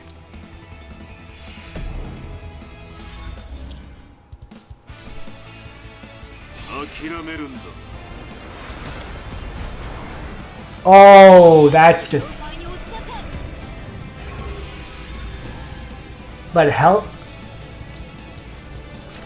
But Patsier did not have enough stats to survive 2 AoEs. Oomph. So this is what lost him the match then.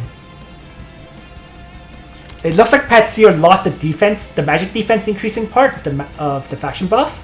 And then this AoE was enough to kill Patsier as a result.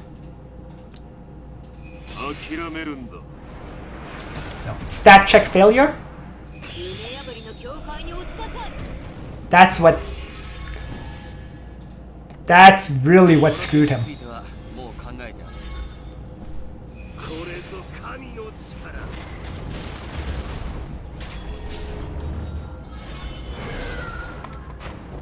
Yeah, Demon versus Holy, plus losing magic defense, plus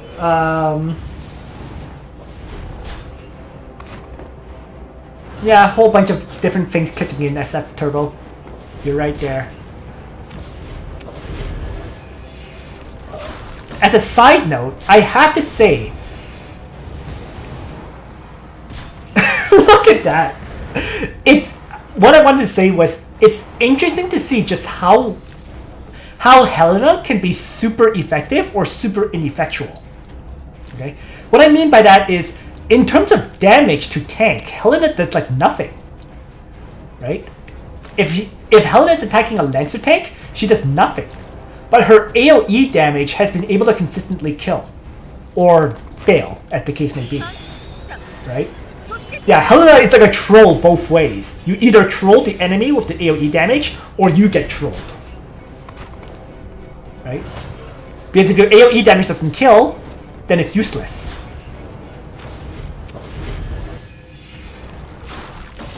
Right? So here, it did enough damage to kill. But only on, as a side note, only on Albedo, who is infantry class. Right? Alte Muller survived because Alte Muller is flyer. He wasn't taking extra damage. So I'm not sure. Like, I mean, Helena is very clearly a meta character and so on, but it's like she seems a bit hit or miss.